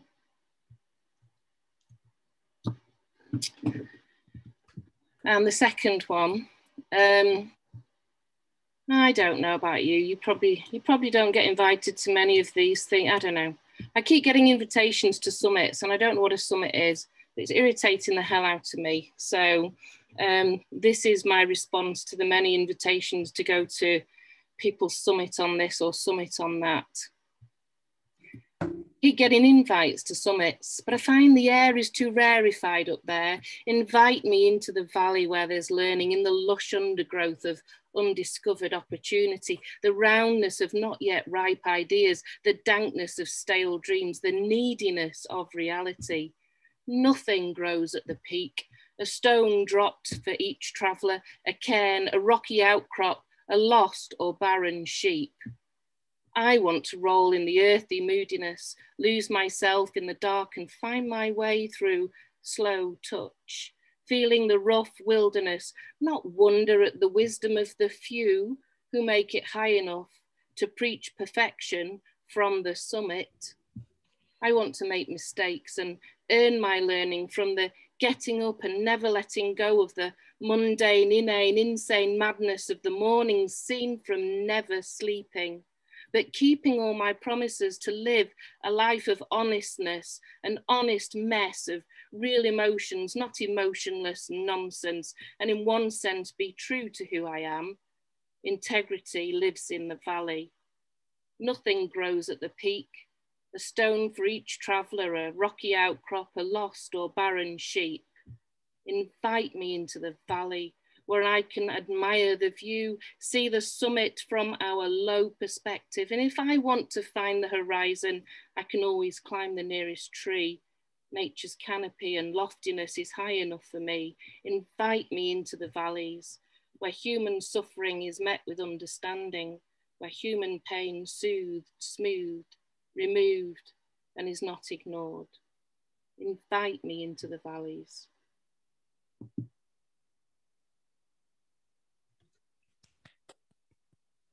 Thank you, Kate. Thank you.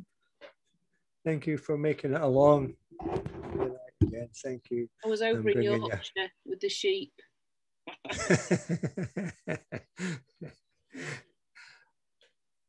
All right, Mr. Clive Osman, take it away, sir. Hello.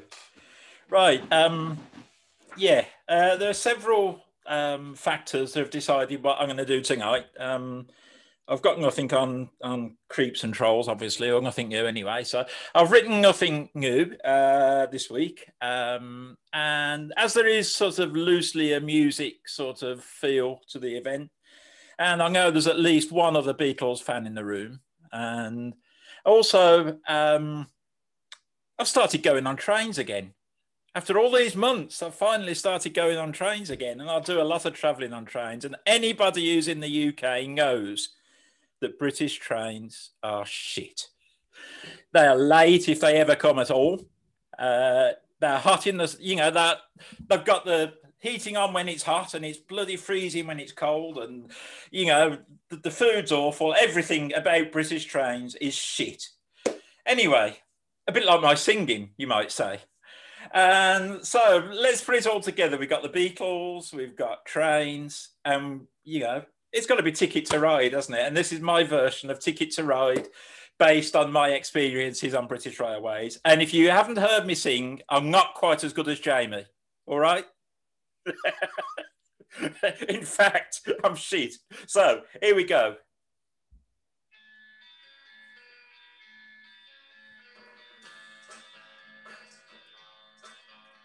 I think I'm gonna be late, as usual today.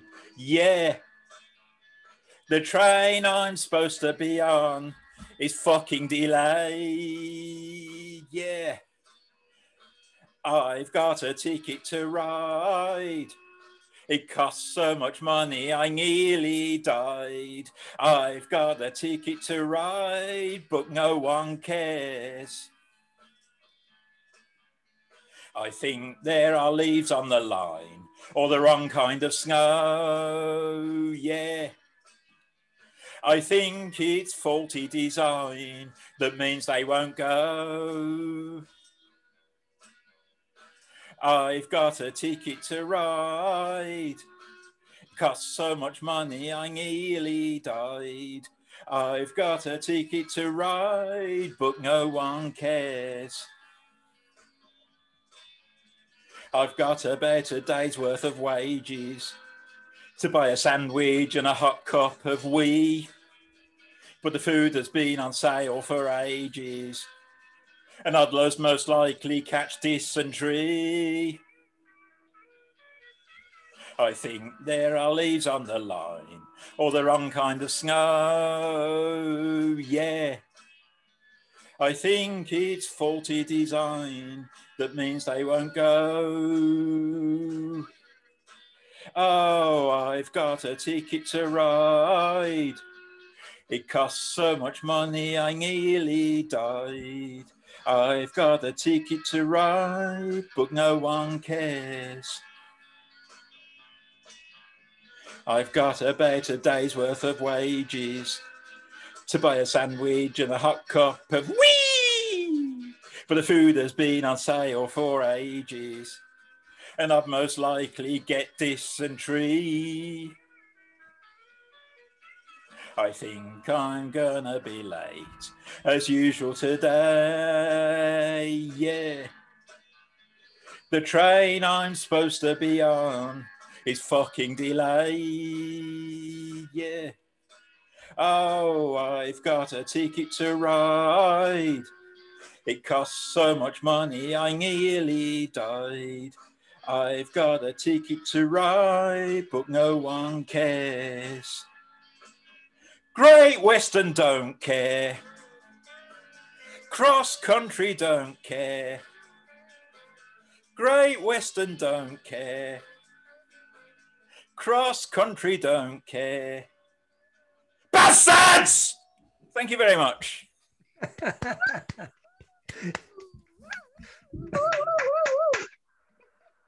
think that last bit must have been cut out the original Beatles song though too. I told you I wasn't quite as good as Jamie, didn't I? Okay, thank you. Right, we come to our final artist of the evening, and it's always great to welcome her back. And in 2 weeks' time, we're having a 2 weeks' time in the next Zoom, not 3 weeks. Juanita is going to be the headline act. We've got a headline act back, so just now, please welcome Juanita.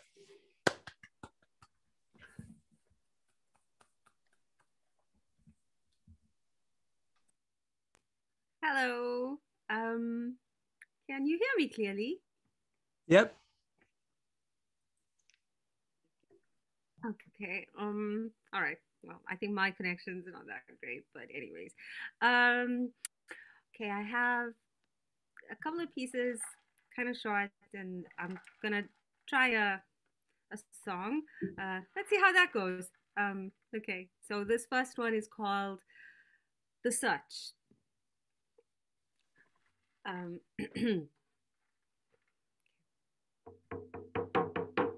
We find ourselves here on this rock, turning as it turns, with wishes and wants fluttering open like little seeds inside our bellies. We find ourselves here like grains of sand, swirling and settling while wind shouts and whispers, becoming stories, ending and beginning, our lives and our deaths. We find ourselves here with open heavens and teardrops of rain, clasping grains together, momentarily building homes and cities, until wind whispers again. We find ourselves here as we search, scouring walls and windows. We are the wind, shouting and whispering, yearning and returning to our home. We find ourselves here. Not sure what, okay. I tried it. Bit of a balancing act. Okay, for this next one, I think that you all have to be on mute, or the sound may be a bit delayed. Yeah, okay.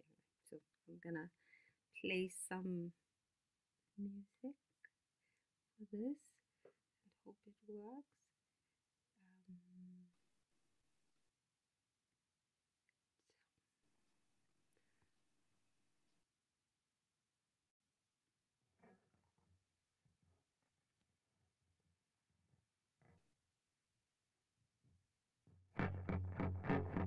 That's the wrong one. Let's play the right one this time.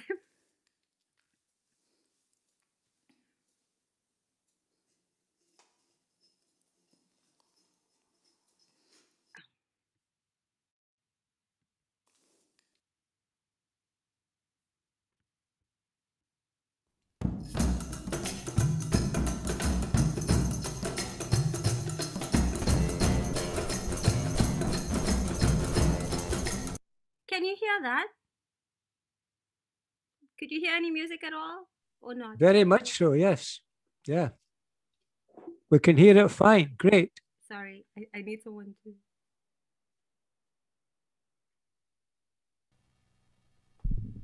Aye, we can hear it fine, Juanita. Aye. It's nice and clear. Thank you. I will. Thanks. I'll play that again. Sorry.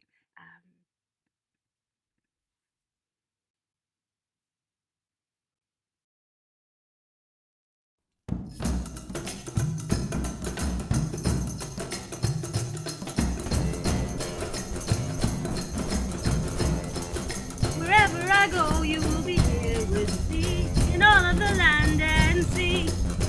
And though I don't know when you will come to me, I love you for eternity. In all of these days that you are miles away, I touch you gently with each breeze. And in every raindrop that trickles down your face is a kiss sent from me fervently. Wherever I go, you will be here with me in all of the land and sea. And though I don't know when you will come to me, I love you for eternity. I've been searching for you in every day and night, with the only idea where you are. It's the only place left under the sun and moon, and that's right here in my beating heart. Wherever I go, you will be here with me in all of the land and sea. And though I don't know when you will come to me, I love you for eternity. Wherever I go, you will be here with me in all of the land and sea.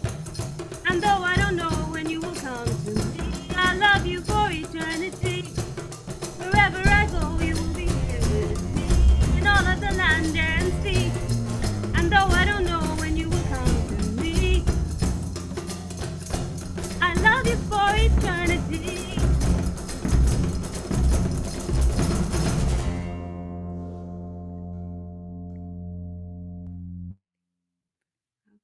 Okay, I think I. Woo! Okay, so I have one more. Is that okay, Finn? Yes, of course, of course. Okay, so this one,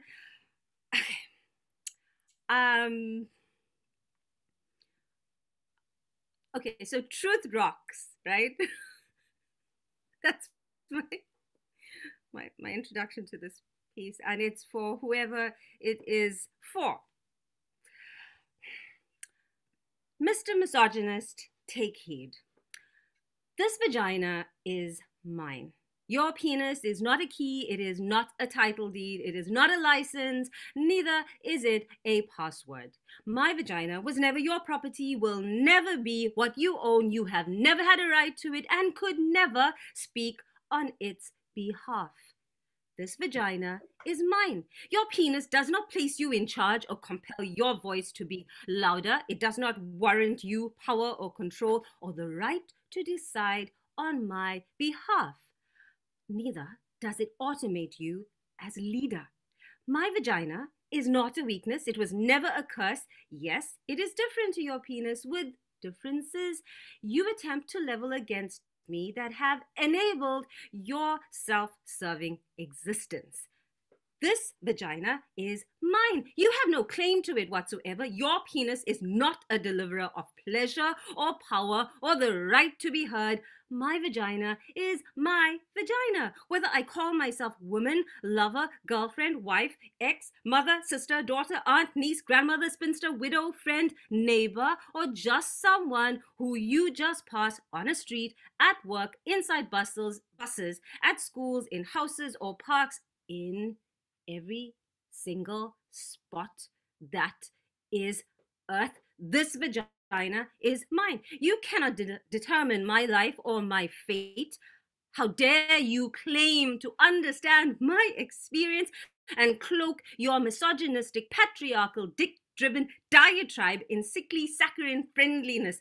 Your incessant compulsion to force yourself into my space and put yourself in charge is in repetitive denial of the balance of nature, staring you in your non-self-effacing face, which you would see if your view wasn't testicular governed.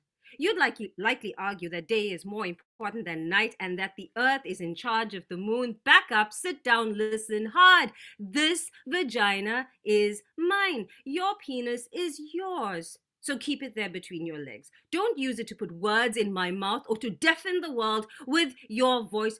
Don't use it to contrive false control over that which you need to respect and listen to.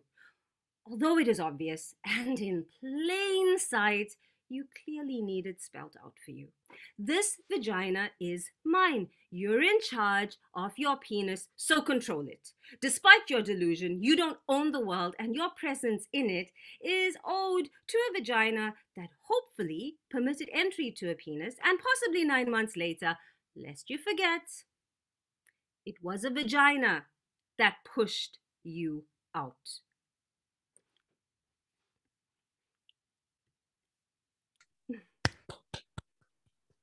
Wonderful, wonderful.